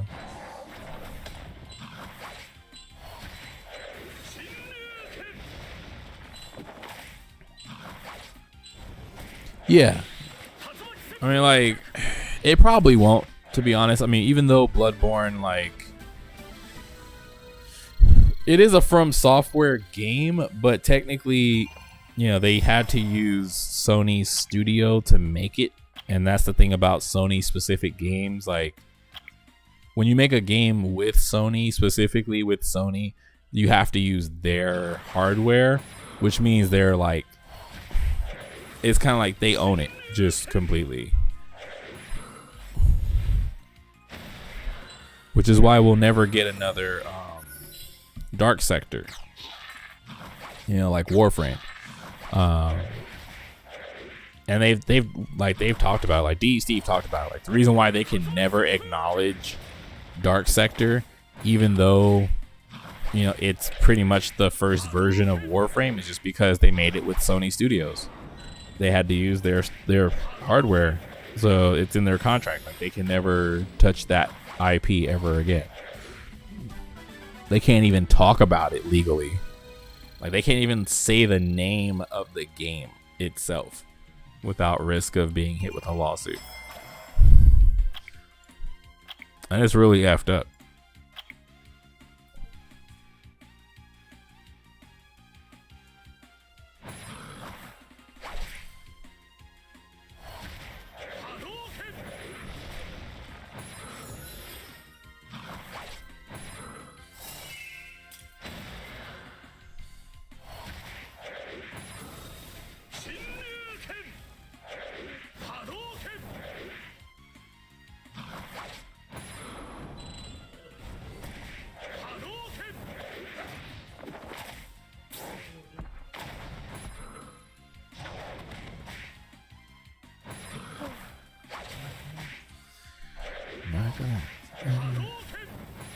Man,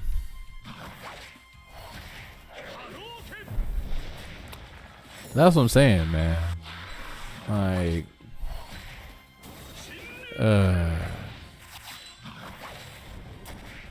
Like certain games, man. Like even the new Phantasy Star Online 2 Genesis version, man, that game is gonna be sick. And then you think about it with like the 3000 series RTX, like playing Phantasy Star at that level of detail with more action combat, more open world, you know, like imagine like Terra with Final Fantasy graphics, and like that's pretty that's pretty much what I'm seeing. It's just like Phantasy Star is like futuristic Terra with Final Fantasy graphics, but like way better gameplay than both. Cause it's gonna be sick. Like they already said they gave the weapons like new animations and like, oh man, it's gonna be amazing.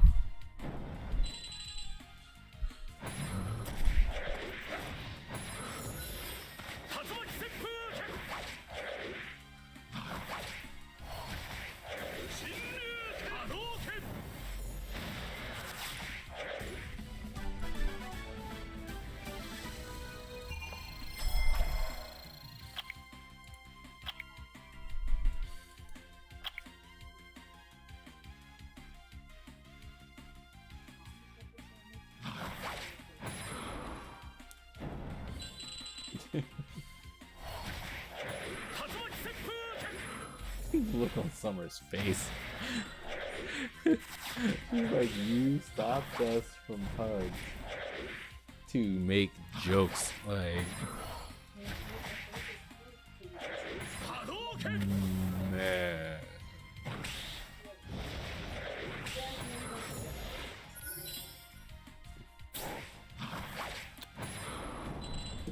Man, yeah. PSO1 days, that'd be crazy. If they brought that back, oh, that'd be like PvP servers. Like, that would be chaotic. People would love that, hands down.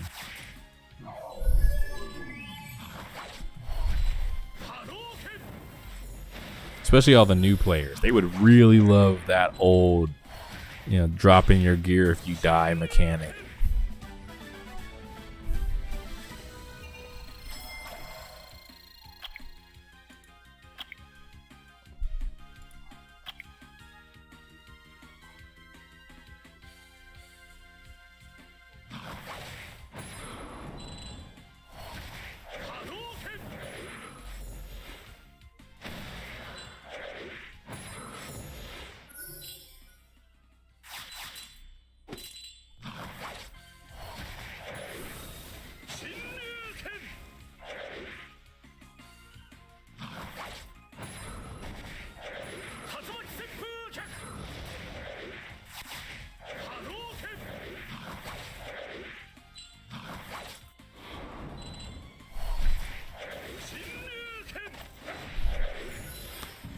Man,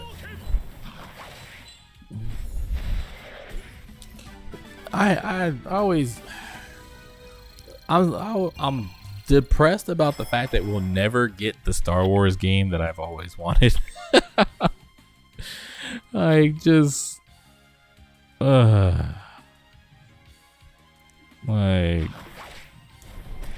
we're never gonna get the Star Wars game that I've always wanted.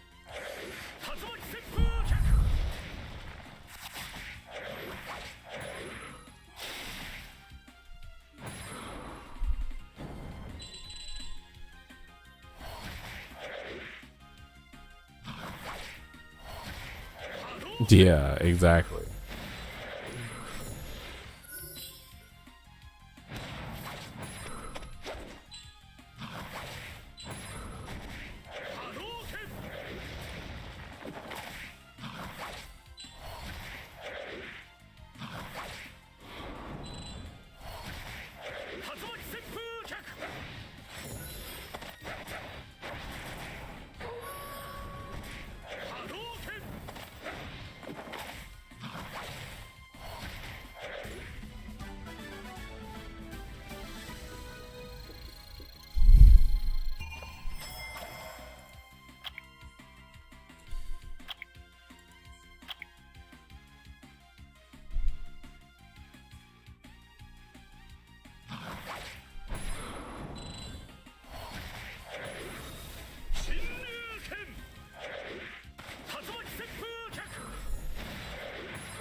Well, I mean, like, we might if they outsource it to the right company.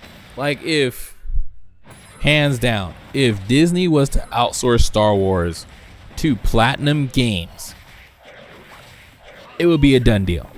Platinum Games has the best action combat system, period. Like, I'm not even talking about, like, just because of, like, Bayonetta, you know, other stuff. I'm talking about, like, Platinum Games, just, they know how to make action games. If you give them something like Star Wars, where they have the freedom to create, you know, weapon animations, plus, like, special abilities, like, grabbing people, like, no joke, if they were in charge of making that last Star Wars game, the one with the kid that's Joker from Gotham, if Platinum Games had made that one instead, it would have been the best Star Wars game we've ever played in our lives. Like, no contest. Oops.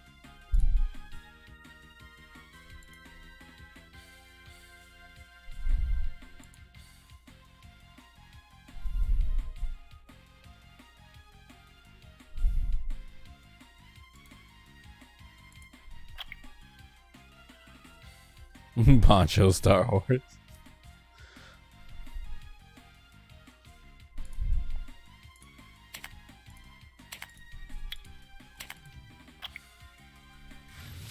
But yeah, like if Platinum Games made that one, oh, best believe that would have been game of the year.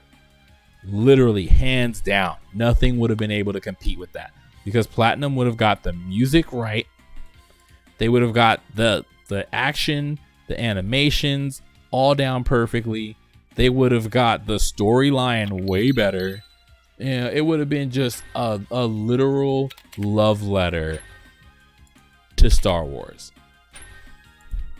Hands down.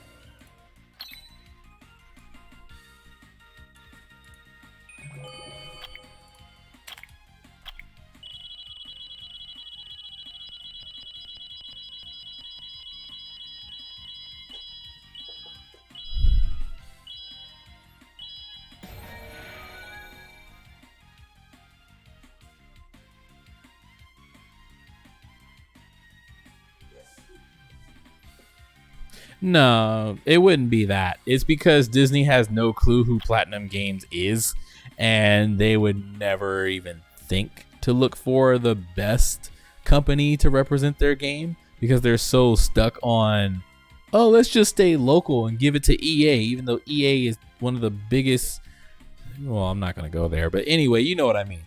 Like, if Disney really wanted to, if they really cared about Star Wars making money, like the new president would. I can't say they never would. It's just everyone who was in charge of Star Wars before all the shifts that happened would never. But the new president of Disney, the new guy who's in charge of Disney, who's like F. Ryan Johnson and, you know, anyone who worked on Star Wars and all the previous 3 Star Wars movies we just made, those are garbage. Like the dude who's cleaning house, if I could put that in his ear that, hey, if you really want to make money off Star Wars games media, go to Platinum. Go to Platinum. Like, look up this company in Japan called Platinum Games and just show him what they did with Nier Automata, and he would look at that and be like, yeah, that's the company. That's who we need to make Star Wars games. They get it.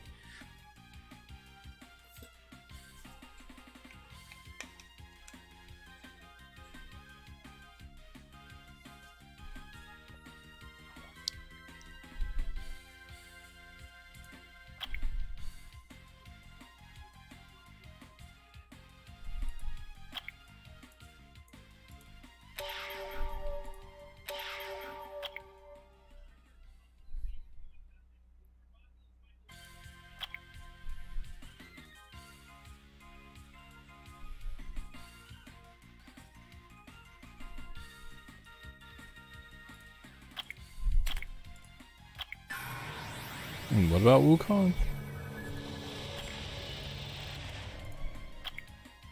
Oh, that new Wukong game? Oh man, yeah, that game looks amazing.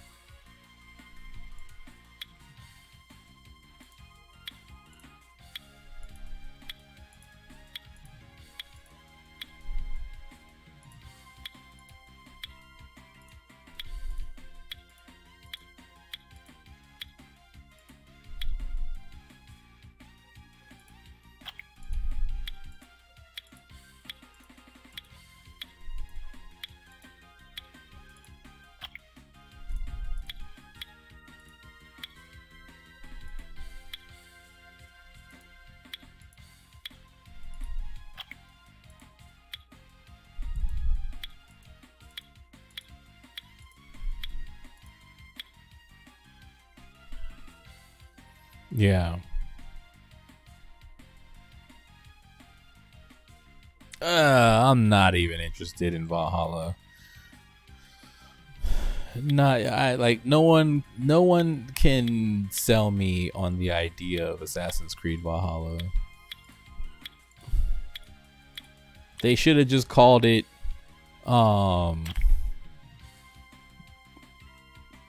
Tales from For Honor. That's what they should have just called it. In all honesty. Because that's all it is. All I see from Assassin's Creed Valhalla is just every asset that they used from For Honor, the Viking tribe, just took all those assets from the Viking maps and the characters and the assets like their clothes and like their face paint and all that stuff and their weapons, and they just put it in Assassin's Creed. Easy done, like done deal, easy peasy. Just take the English warriors from For Honor and the Viking warriors in For Honor and make it an adventure game. They're done. I don't even see the point of playing that game. I am 100% negative on Valhalla. The only thing about Valhalla I will say that I am interested in is if they do something similar to Origins, where you can fight the gods, like you can fight Odin or Sol or any of the forget Thor, but just anyone else other than Thor and Loki. Like if you can interact with the gods in Valhalla, that would be cool. I would be interested in that gameplay and that piece of the world, but other than that, you can keep Valhalla. That's some lazy piece of crap.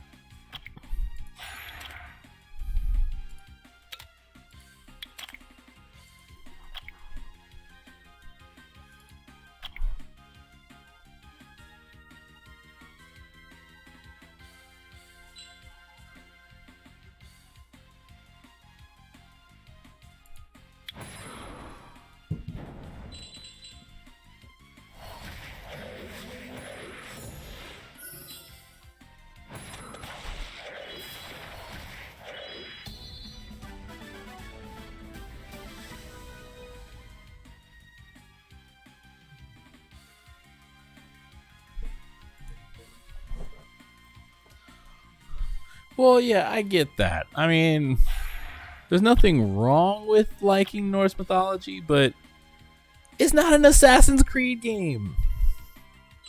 Like, it's just For Honor. RPG mode. Like Assassin's Creed Origins wasn't even an Assassin's Creed game. It told the story about the assassins, but they're not Assassin's Creed. Assassin's Creed was about stealth, Tenchu-like mechanics, get in there, hide. And it's like, okay, what about this new Assassin's Creed? I can't even say Assassin's Creed. This new Witcher-like game that says Assassin's Creed. They're not even covering the Assassin's Guild anymore. That's why I can't get down with it. Like, if you're going to change the game completely, don't continue it the same way. Like, the moment they said they wanted to be more like The Witcher and less like stealth mechanics, less stealth thief, Tenchu-like gameplay, I was like, then just end Assassin's Creed. Just end Assassin's Creed as it is. End that IP and start something new. Because there is no way that Assassin's Creed and The Witcher 3 have anything in common. Like, you've established as a company, as an IP, that Assassin's Creed is about stealth, assassinations, movement, interaction, all this stuff. And then you're like, we want to be more like The Witcher. The Witcher has nothing to do with what their game is about. But, it makes money. So let's go after The Witcher. Let's become The Witcher.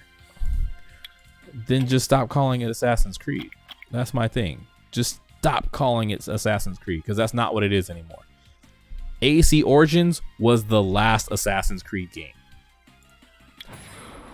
That was the last game that covered the guild, anything about the guild, the characters, the relationship to characters.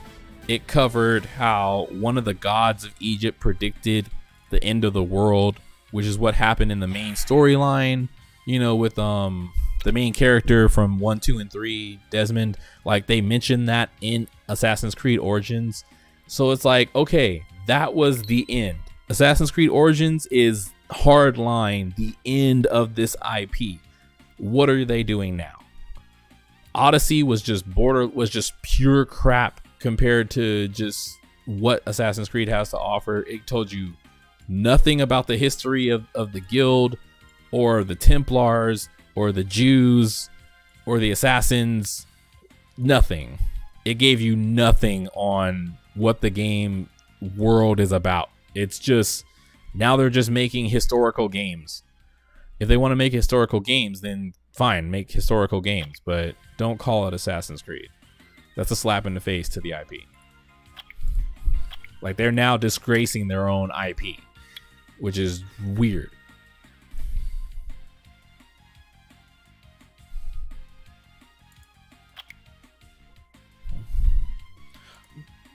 Okay, but what did Odyssey do for Assassin's Creed?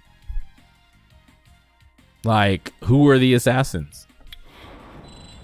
You know, if you're predating the guild's creation was in Egypt. They established that.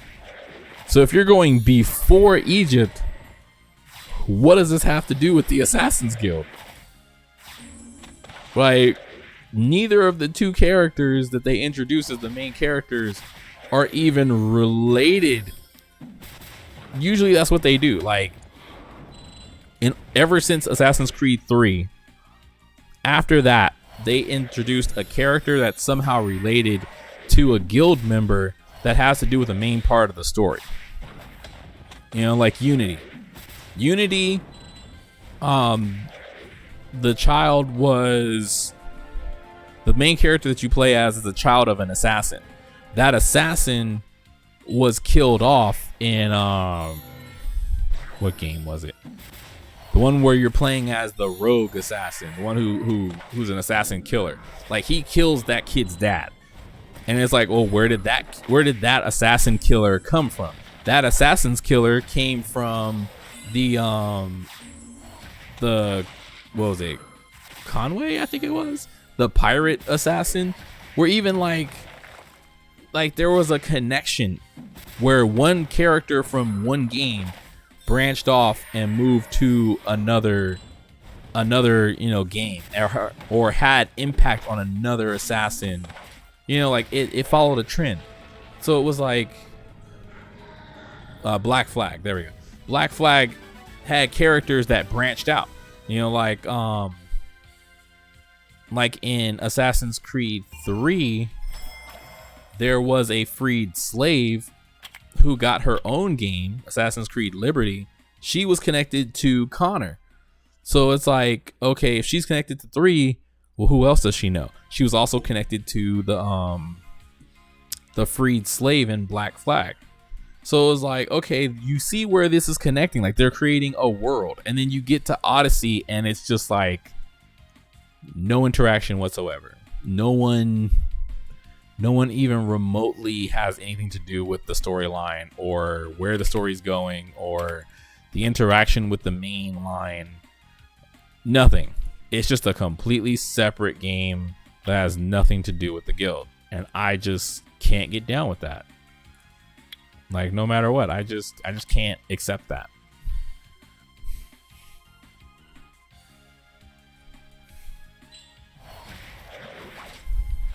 I don't care. Then call it 300. Just call it 300 the game. Like, I could care less. Like, that was the whole selling point on the game for Odyssey to begin with. It was all over the trailers. Oh, we're gonna have a 300 kick, be a Spartan. Like, so what?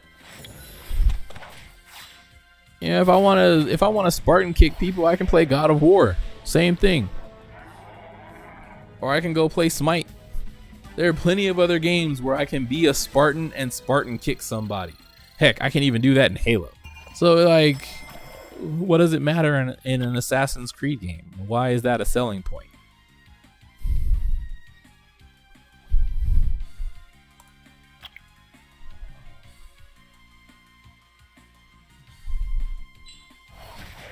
I just can't get with it. We're not talking about that. Anyway, the point is that it's not an Assassin's Creed game. I want to play Assassin's Creed for Assassin's Creed, not Witcher with the name of Assassin's Creed. Because otherwise, all they're doing, this is what Ubisoft has done. They've decided to make a fan fiction game of The Witcher using their own IP. That's not creative. That's not fun. That's not interesting. If you want to make Witcher games, then make Witcher games. Go talk to CD Projekt Red and offer your services to make their new Witcher games.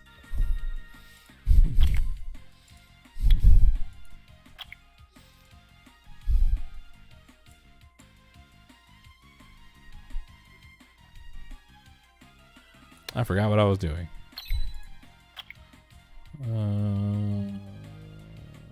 I should conquer light.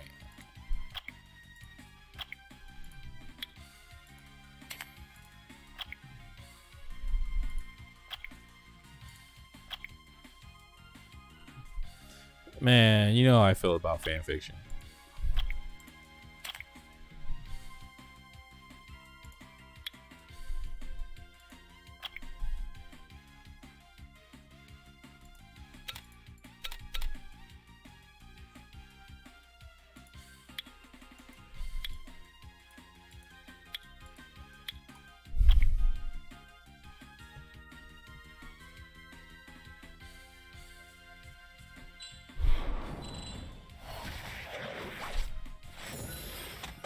That's just my take on it. That's all I'm saying. Like I said, if they want to make The Witcher, they need to leave EA. I mean, leave Ubisoft. Go work for CD Projekt Red and make Witcher games.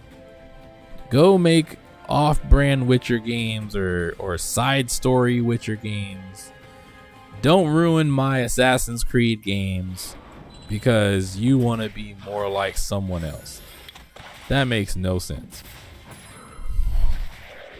And they're losing money because of it. They're probably gonna make a decent amount because Vikings and people love Vikings. But it's like, why not take this Assassin's Creed game? Actually, where's my camera? Why not take this Assassin's Creed game and just freaking put it in the For Honor? Why not do that? Just make it a story expansion. Ain't nobody gonna complain about that. That would actually give the game a lot more playability outside of just versus. Wait, what was I doing?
Where the heck did I pick a fire monster to do this mission?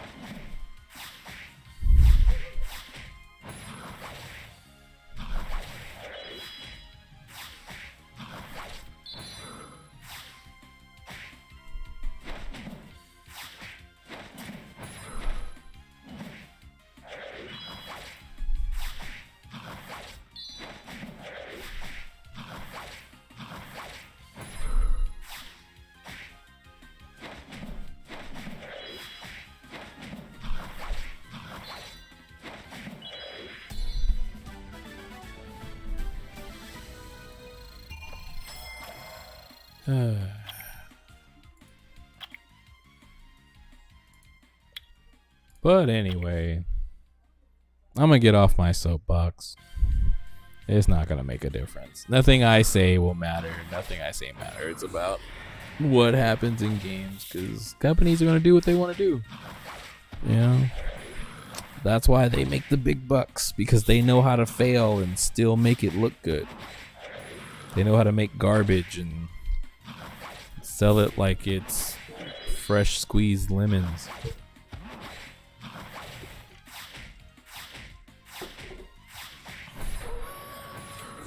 And then completely crap on the fans that supported them up until they got a lot of money. I don't know what you're talking about.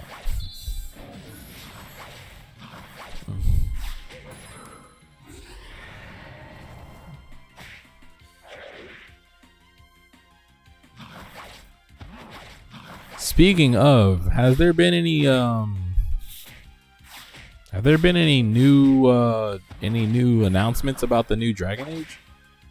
I haven't been able to keep up because I've just been sick and depressed. I'm not gonna lie.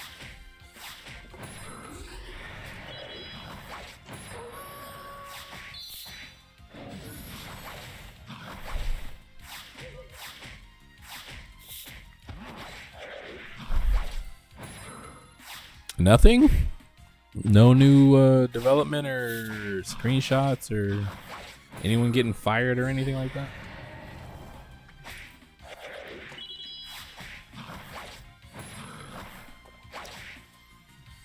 I know with the new, well, not new, but I was watching the Ubisoft Forward, and I like how they're bringing back Prince of Persia: Sands of Time. But they're having the Indian team work on the game. I thought that was amazing.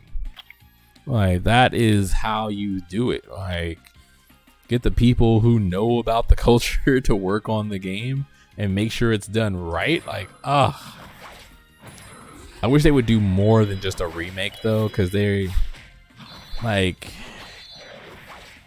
as much as I like the original Prince of Persia for what it is, I really wish they would do just like a pure overhaul, like keep it the same, use the same voice actor, because they said his voice hasn't changed in over 20 years.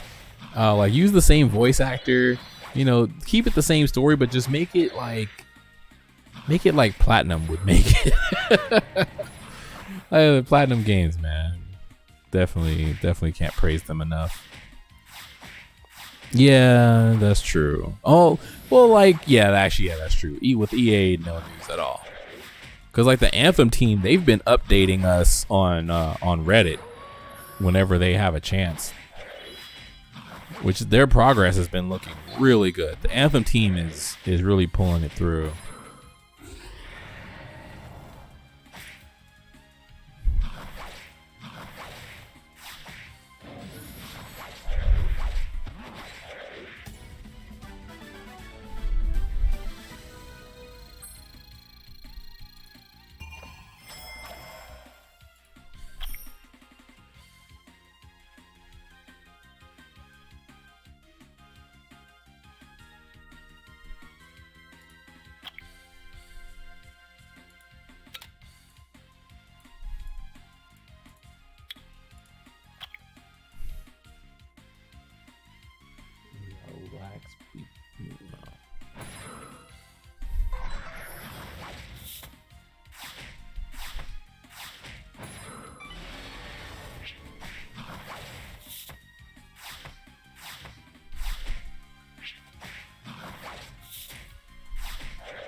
I'll believe it when I see it. Don't mean to be salty, but if it wasn't,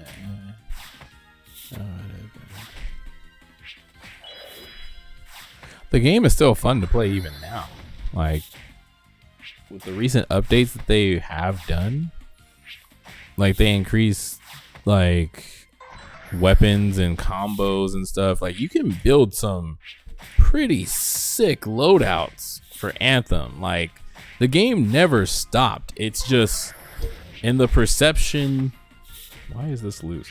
In the perception of like the public, the game was trash. But it really wasn't. Because if you look at all the complaints about Anthem, all the complaints are just the loot drop. They don't complain about anything else. They're just like, loot sucks, loot drop sucks, blah blah blah. Like they've been fixed loot drops. There's no one complaining about loot drops anymore because like they've even fixed the drops. So it's like if you're getting like you have a way to guaranteed get masterwork drops. Like guaranteed. It's a guaranteed drop from missions now. People still are like, the loot drops suck, blah blah blah. The loot drops. The storyline just comes from lack of time to develop. I mean, that's just period. But they actually have been working on in-game story. So like, because I know you haven't played, but I've been playing. There's this whole in-game campaign where you go to these tombs and you pay respects to these like kind of like these gods almost, not really, but I don't know how to say it, but these like spirits of these warriors, and they give you these like amazing ass weapons, and you do these trials, and then they give you upgrades to your suit. Like I said, the game is actually, it's way better than what people have put it out to be publicly, because they're just shitting on the fact that, you know, the loot drop was so bad. It's like, I don't care about the cinematic story. Cinematic story is whatever, you know, with games nowadays, especially games as a service, you don't play them for the story. You play them for the gameplay. So it was like, whatever. The storyline I can pass on. I already did my rant about how they changed the story and how they left out missions and stuff like that, blah blah blah. Like, whatever. Seeing how much time after the information came out about how much time the team actually had to work on the game, there's no way you're gonna get cinematic stories done right. The only thing they really need to fix now is, which they're already working on, is the fact that they're trying to figure out what to do with like the fort. Like they're just trying to figure out if they want to expand to like an open world type aspect, or if they want to make it like Destiny 2, where it's like a really big base that you can run around and it has like all that extra space and stuff. That's kind of what they're debating on internally now. But dude, like I've been following that game all the way through. I've never stopped following Anthem, and Anthem has never gotten boring. It has never gotten boring. They've constantly increased the game and the gameplay. They've lowered the specs too. It's not as CPU intensive anymore. Like they've been fixed that. That update was a long time ago when they dropped the intensity of the workload on the PC. They've been fixed that long time ago.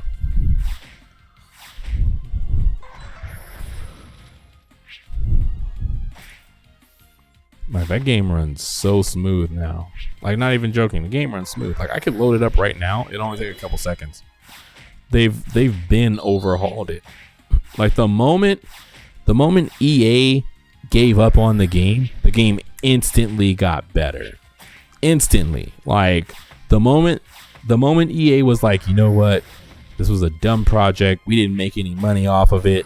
Let's get rid of it and give it to BioWare. And they sent it to BioWare up north.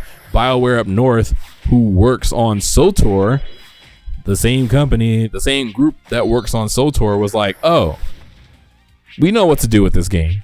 We already went through our headaches with SOTOR. So they started working on Anthem, and the game is instantly better. That's what I'm saying. They fixed everything. Every issue you have, they fixed that a long time ago. The SOTOR team at BioWare fixed that long time ago. There's so much to do in that game, it's ridiculous. And they're constantly adding content to that game, like bi-weekly, I think.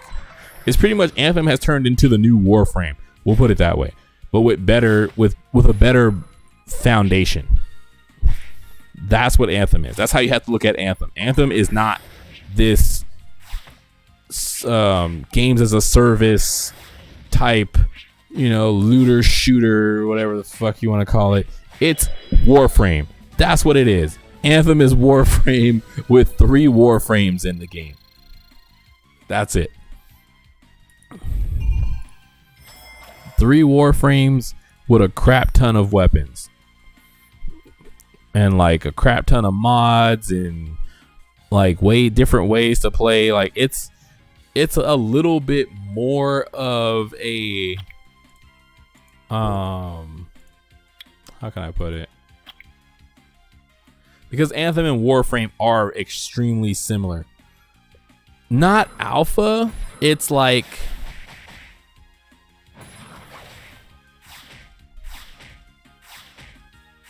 you know how D Steve always says how he watches Destiny closely and he decides, he comes up with the same idea that the Destiny team comes up with and he doesn't do it because he lets Destiny fail to see if his idea was good or not. Anthem is if he actually went on those ideas. That's kind of like what Anthem is. If he actually acted on those ideas that Destiny has, that him and Destiny's teams share, then you would get Anthem. Because Anthem, like I said, like minus the plus 30 Warframes. Okay, minus the plus 30 Warframes.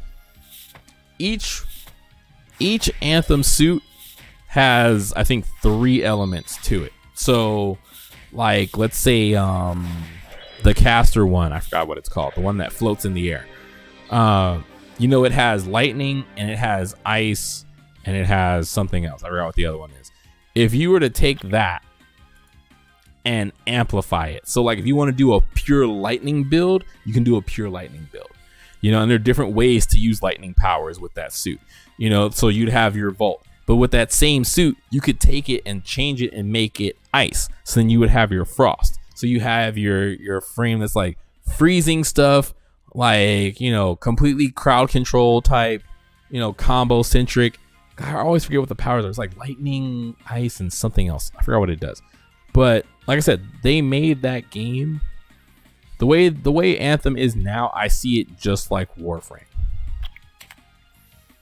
Whereas like not alpha, but not alpha where it was like a back to the wall shooter type game where it was slow. It was one of those like kind of like Gears of War, Warframe games.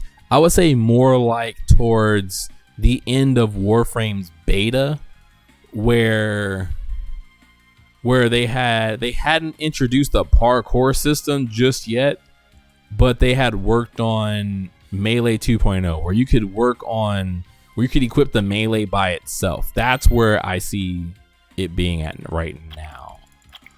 That's kind of where it is right now. Like you can now equip different melee weapons and elements to add on to your combo damage.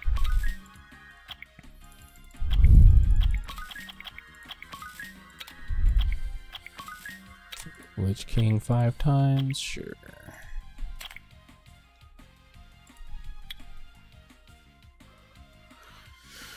Oh, get this out the way. What is that? Dark.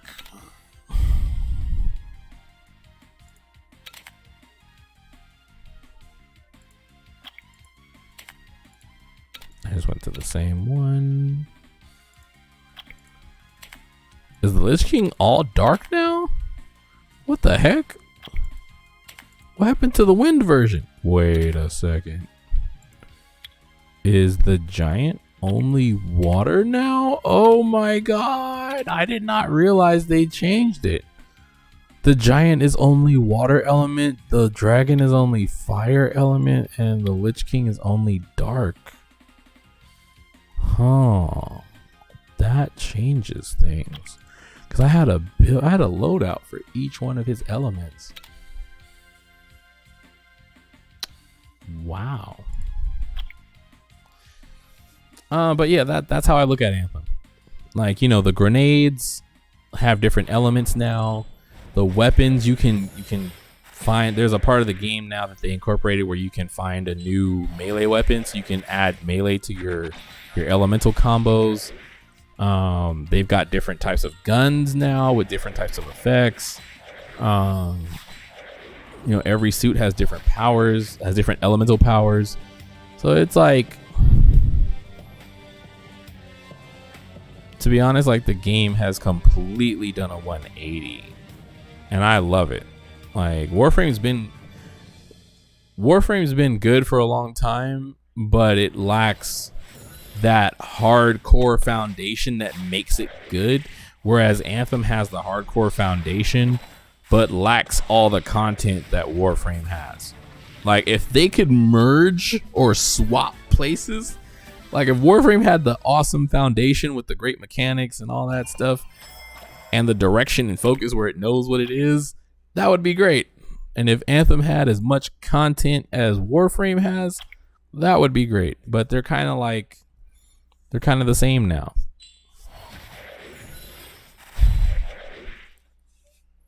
Which I don't think is a bad thing. For Anthem, I don't think it's bad, because Anthem has, like I said, really good foundation. The animations are solid, the gameplay is solid. They know what they are, they know what the game is. They just lack the content at this point. Which the content is getting there. But, it takes a while to make content.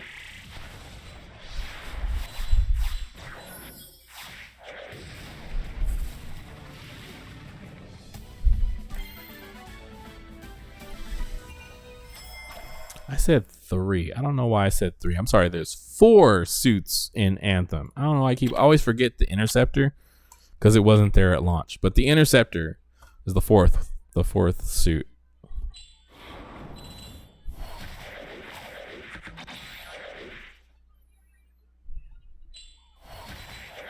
Yeah, I know. I heard about it.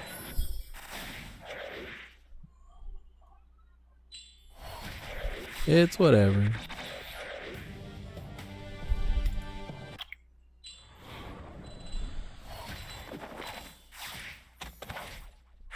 I'm not a big movie person, so it's like, yeah, it's okay. I don't know.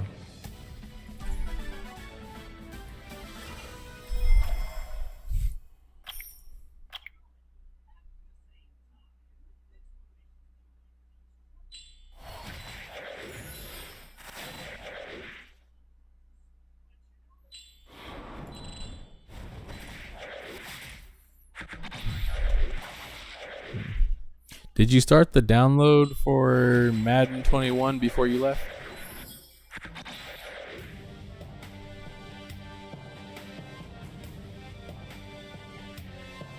Okay. It surprisingly didn't take that long to download for me.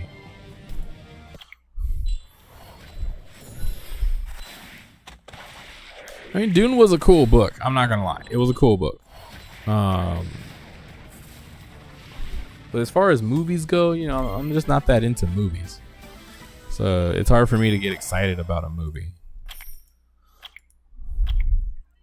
No matter what the movie is. It's hard for me to just be like, I gotta go watch that movie, unless it has like Gina Torres in it. And then, yeah, I mean, well, that's a different type of excitement. But,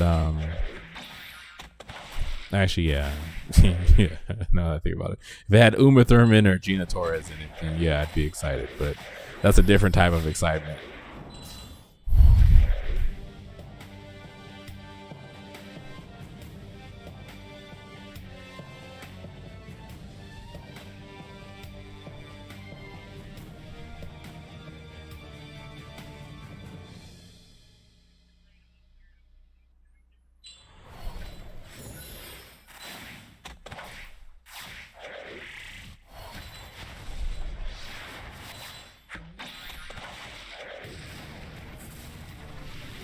Ah, okay. Yeah, I feel you.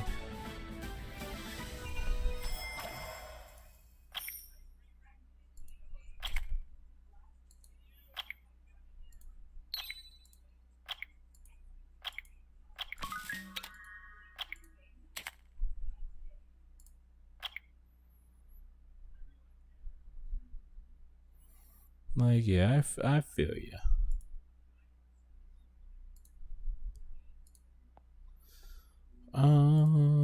Let's see.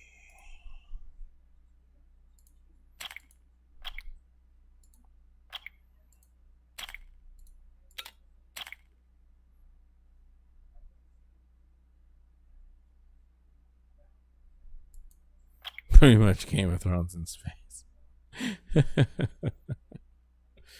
Wow.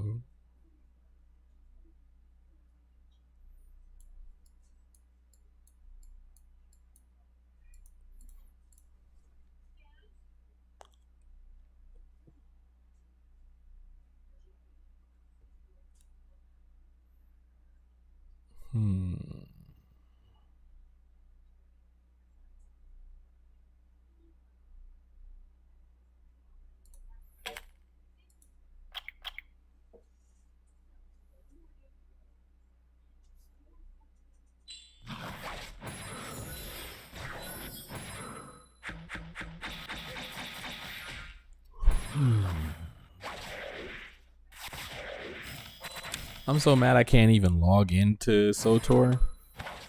I was gonna play Old Republic, or at least just see if my account was still there. And it won't even let me log in. And it won't let me create a new account. And it won't create an account based off of Steam. I'm so mad.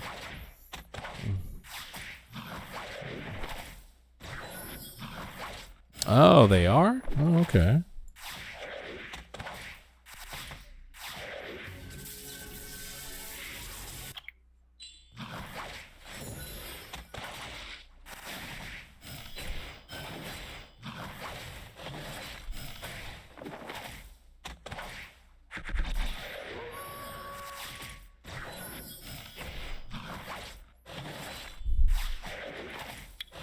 It literally just won't let me log in.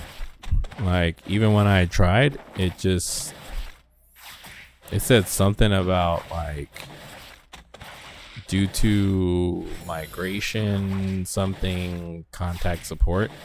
And when I contacted them, I still haven't heard back from them yet. And that was the day that SOTOR went to Steam when I tried to install it and play it. And I still haven't heard back from them via email. So I just gave up.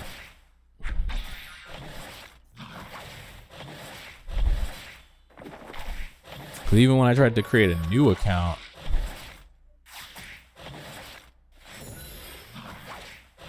oh, you called them? Oh, okay. Yeah, because even when I tried to make a new account under just, like, I don't know why it just doesn't let you make a account under the Steam, like under just Steam, like your Steam profile just should already have an account tied to it. I hate when they don't do that.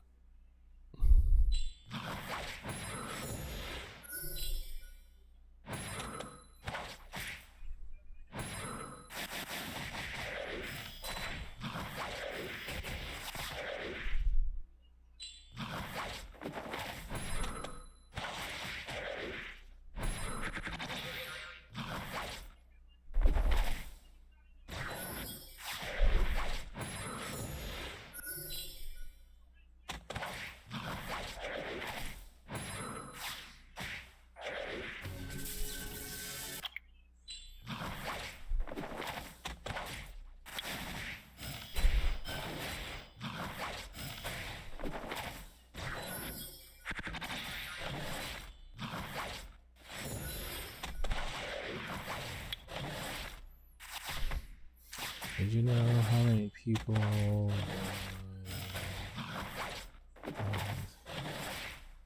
Yeah, that's true. But I mean, that's what the whole point of like migration, you know, like what Fantasy Star did. You know, it was like, oh, if you played on Microsoft, then create a new account, put in this code that you get from your old account, and it transfers everything to this account, and you keep playing from your old account. Like, simple, so simple. Like, I don't get why these old, really old MMORPGs are stuck in the past.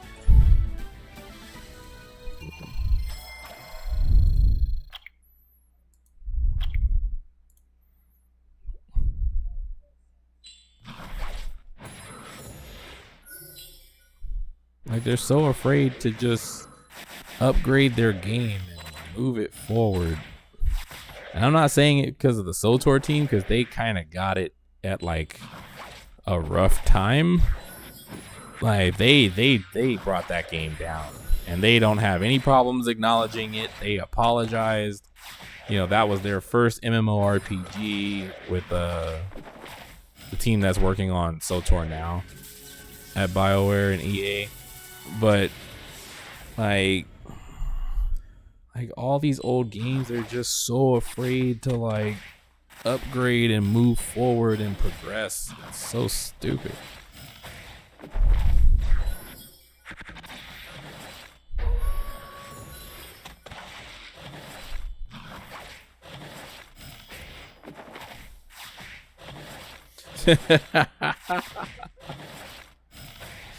Yeah, I agree. Like, my goodness, man. It is ridiculous.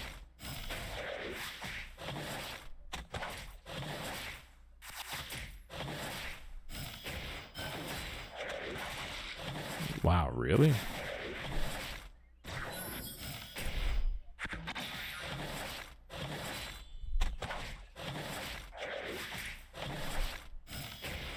Wow.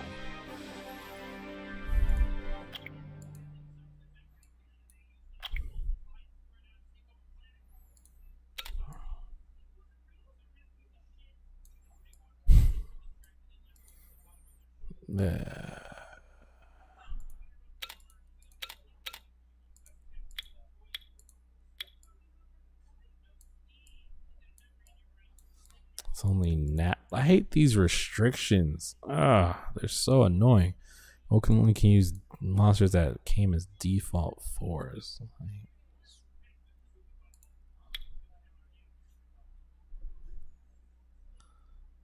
It's so annoying.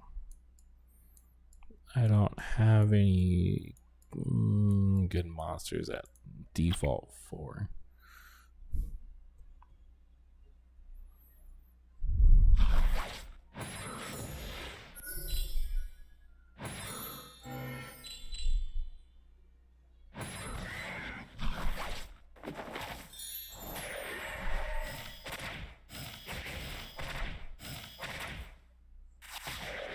They won't let you sit in the gaming chair? What the heck? That's weird.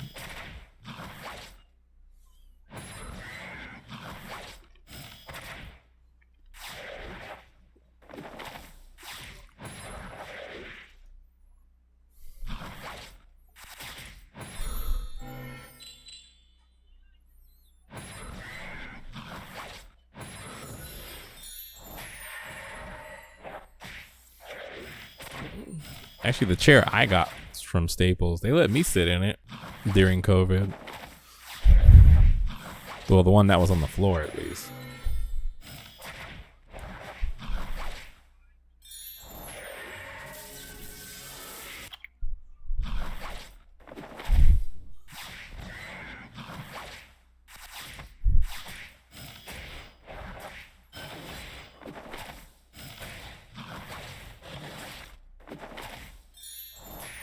That Staples sucks.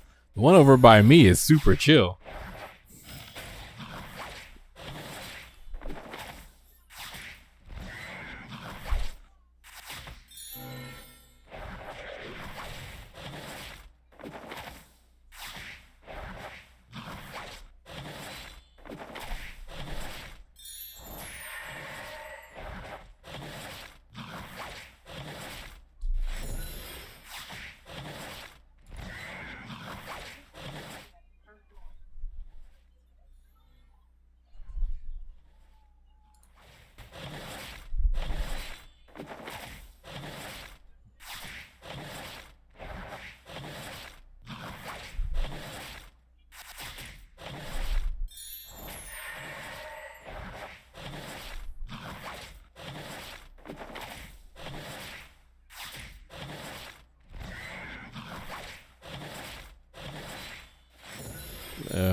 Ah, okay.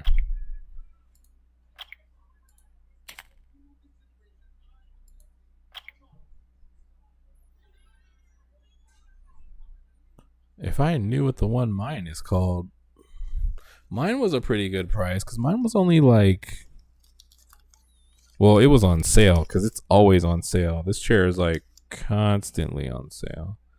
It's the SBG SB as in boy G gaming chair. They come in like white, green, blue, red. It's leather. I can't really show it to you, but it doesn't have like any name on it or anything, but it's really good.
Hmm. Don't know if I'll beat this one.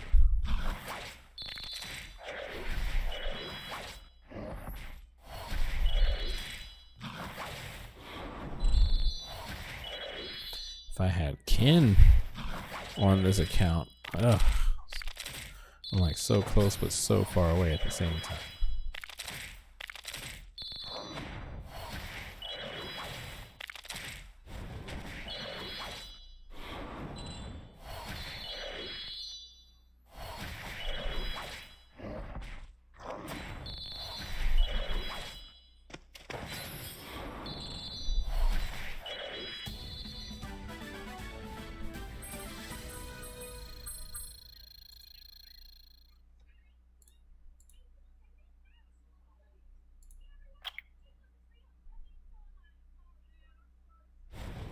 Dang, just came out swinging.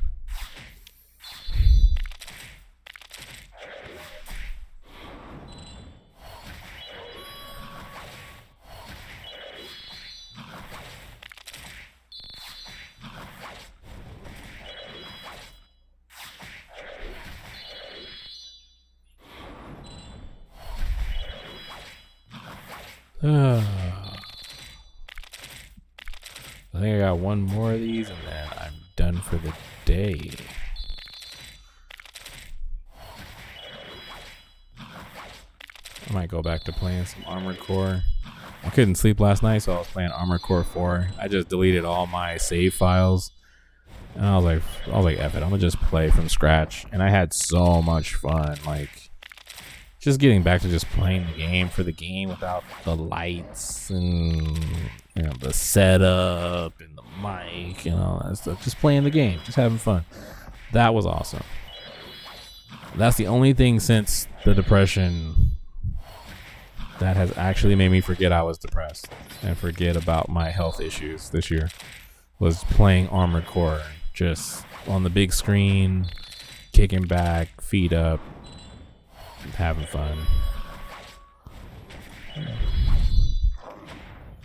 So I might do that until you get back. And I did it like multiple times. Like, I went through like half the story because I wasn't logged into my account because I forgot what the password was. And then when I did log in, man, I had so much fun customizing my Aaliyah and getting the parts and figuring out how to beat missions and then playing hard mode all over again. And I was like, man, this game is so fun. Oh, miss games like that.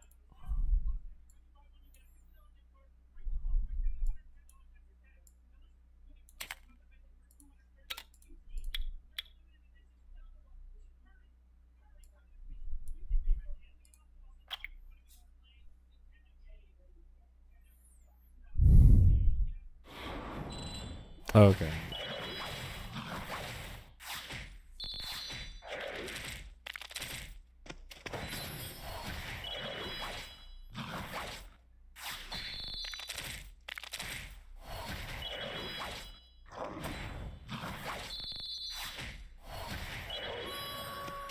Man, I need a new phone. Oh my god, I need a new phone so bad. This is freaking taking forever.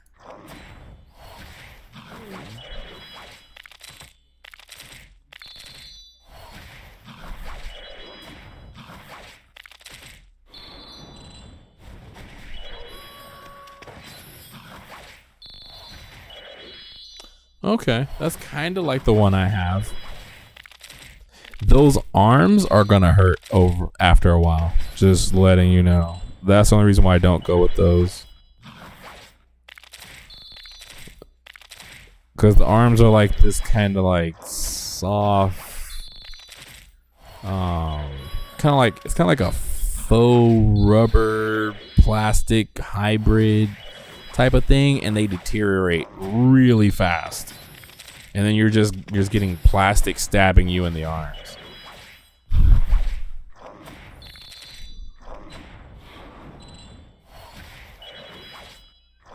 And it also will dig into your skin when you become dehydrated.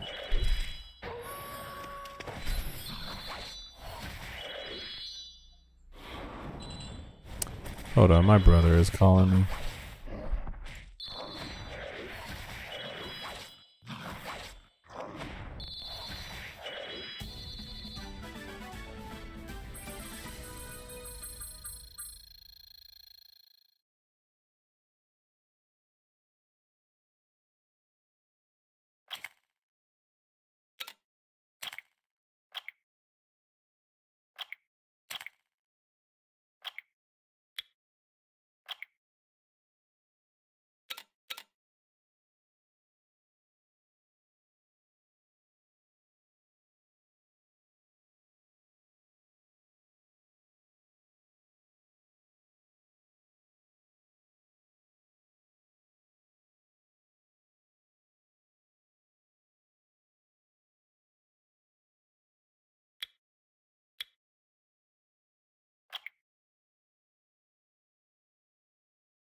What's up, guys? I'm back. I think this will be the last one I do for now, because I'm out of energy.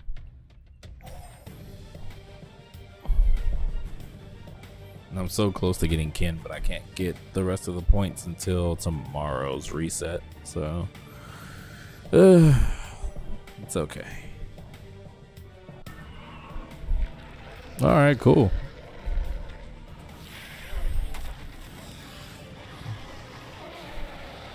Let me know when you're ready.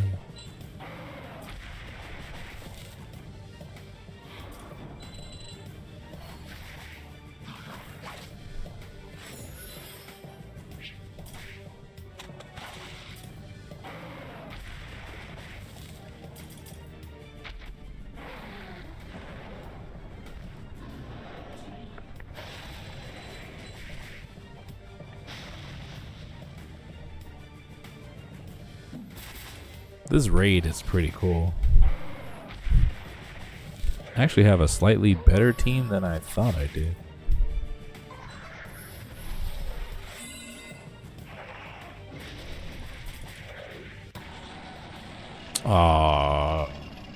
Oh, he died. Holy crap. Team did really good on that one.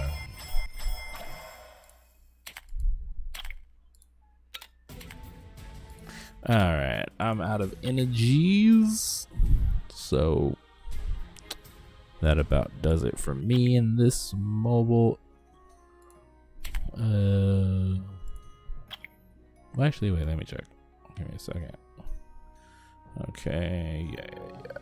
2,000, I'll get kin tomorrow after reset. Let me see, I get these stickers. Not enough for a sticker. Got a reuse sticker. It's 15. Just missing kin and Dawson to get some rewards, but that's okay. Alright. That's it for the European account. Let me check on global account real quick.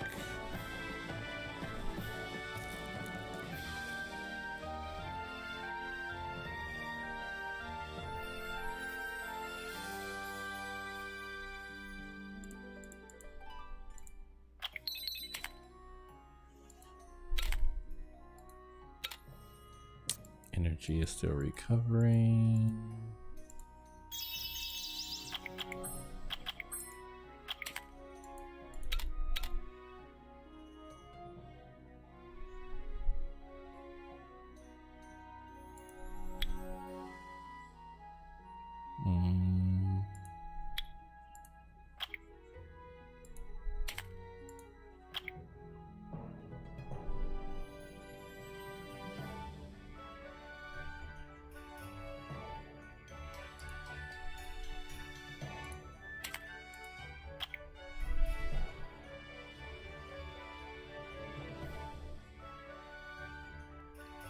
Alright. Yep, well, that does it for this playthrough.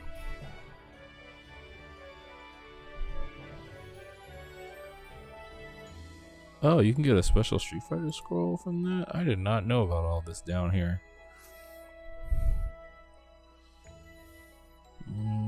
Fighters, Dimensional Rift, collaboration.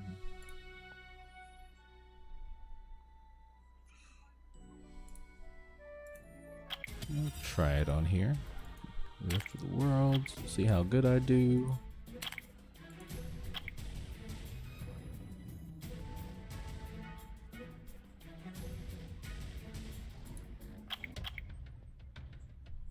Where am I?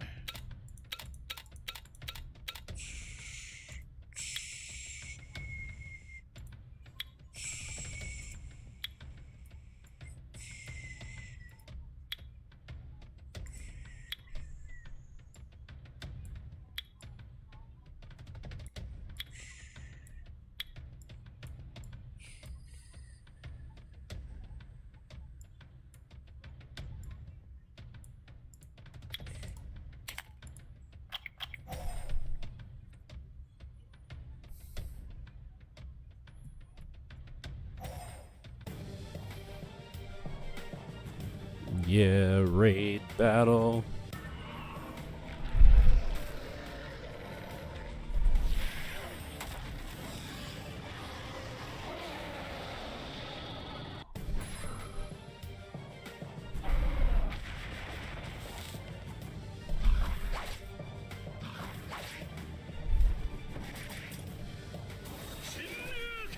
Dang, that did some damage.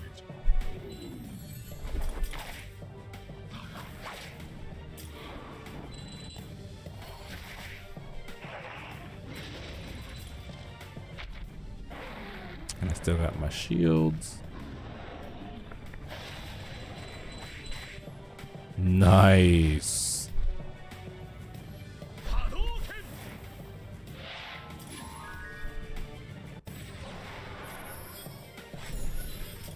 Okay, I should probably take her out, yeah.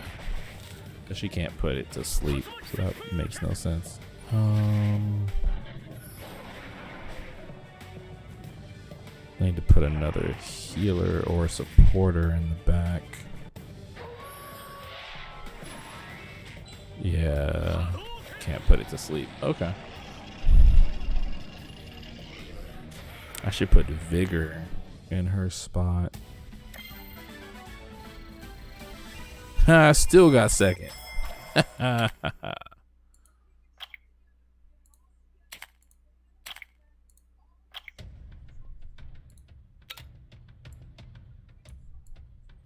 Actually, where is Vigor? Have I gotten him up to?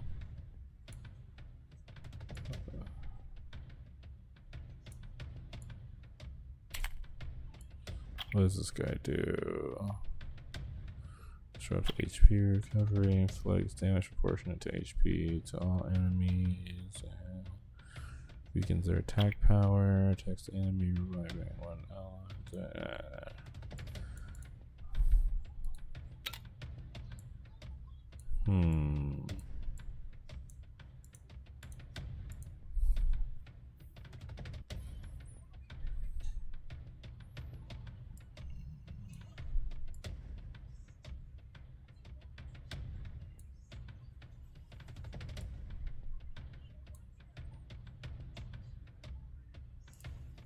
Could do that because he heals and does damage. Recovers 15%, and then Bella heals and weakens.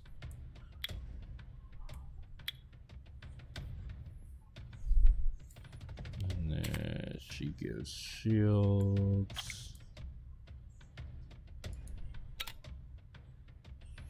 Which those shields came in handy.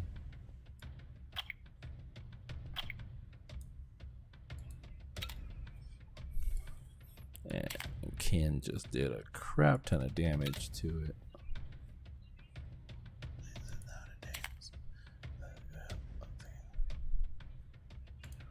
Let me out. Let me out. This is not a dance. Wait for help. I'm screaming for help. Let me out.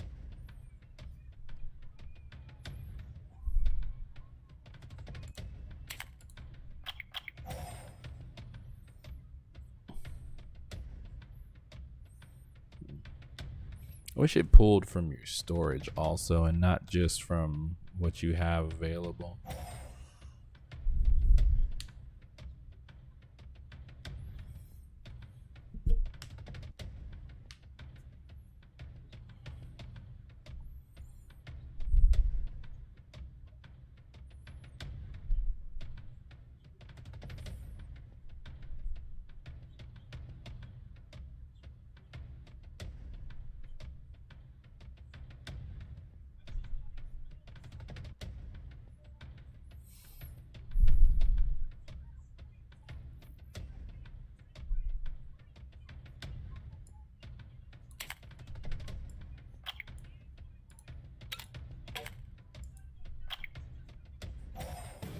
All right. I need more generic leaders.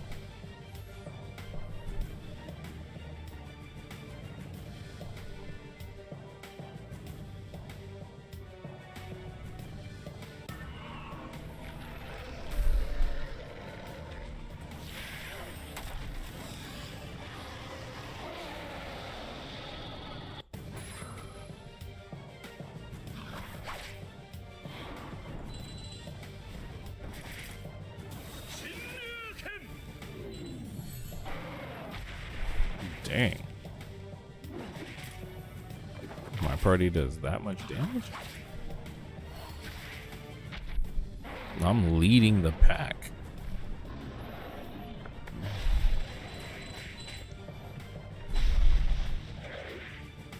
Dang, that person in the middle is down to one monster.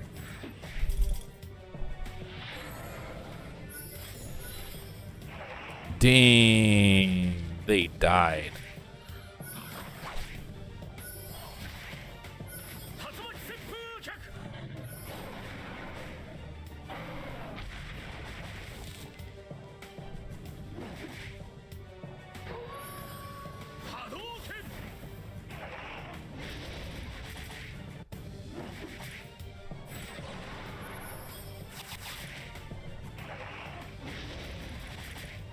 Dang, that person died. It's all on me.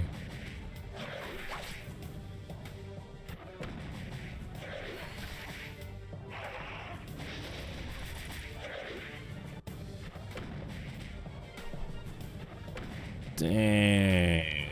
Come on. Colleen, last one standing as always.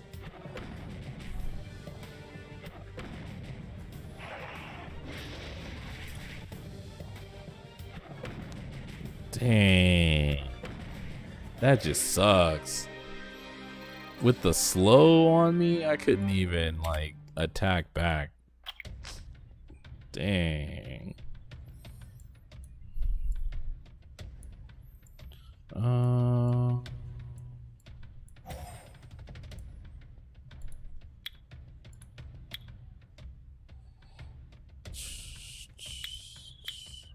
It's all dimension. It's all that.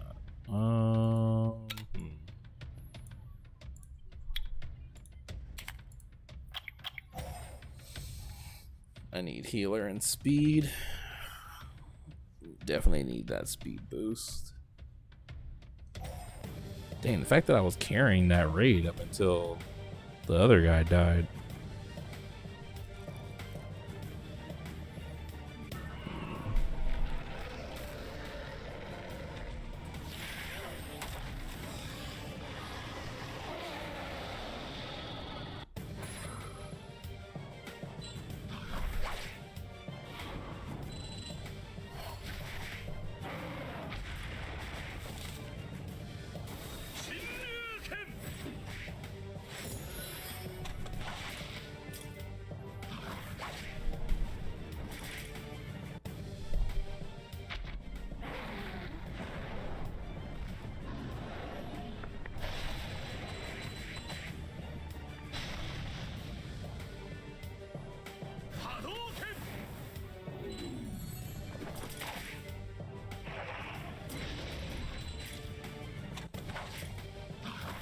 Yeah, this is better. Hopefully if that middle person can last longer.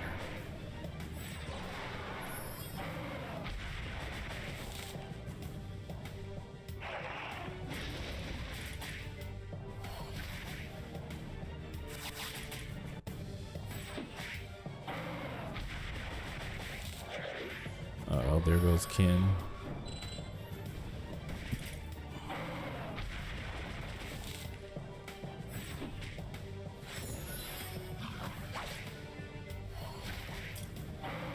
Oh, it's down to just me again. Oh no.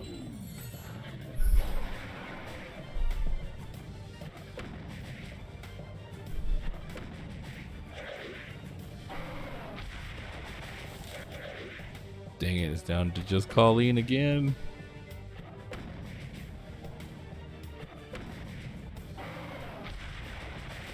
Dang.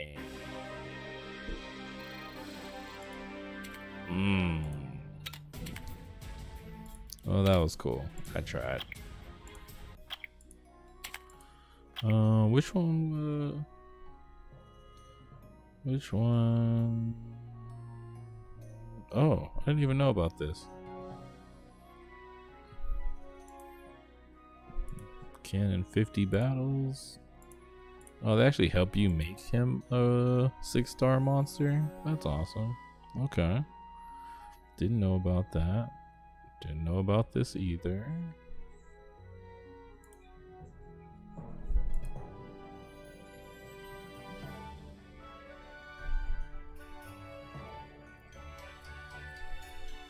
How do you get this?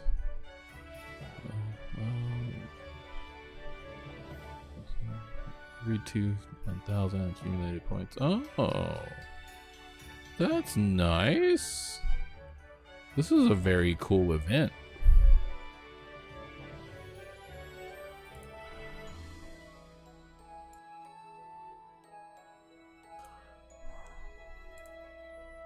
Okay, let's see what else we got in that other one.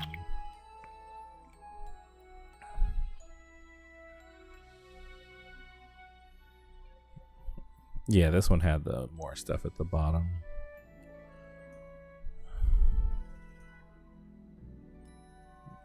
Okay, yeah, nothing yet. Okay. Fighters, Dimension Rift, a collaboration, exclusive dungeon. Okay. I think they mean the, this. Yeah.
Alright, y'all, that's it for me. Whenever Reaper lets me know if we're gonna play some Madden tonight or not, I'll be back on. But until then, my connection is starting to drop because I've been streaming for over 5 hours.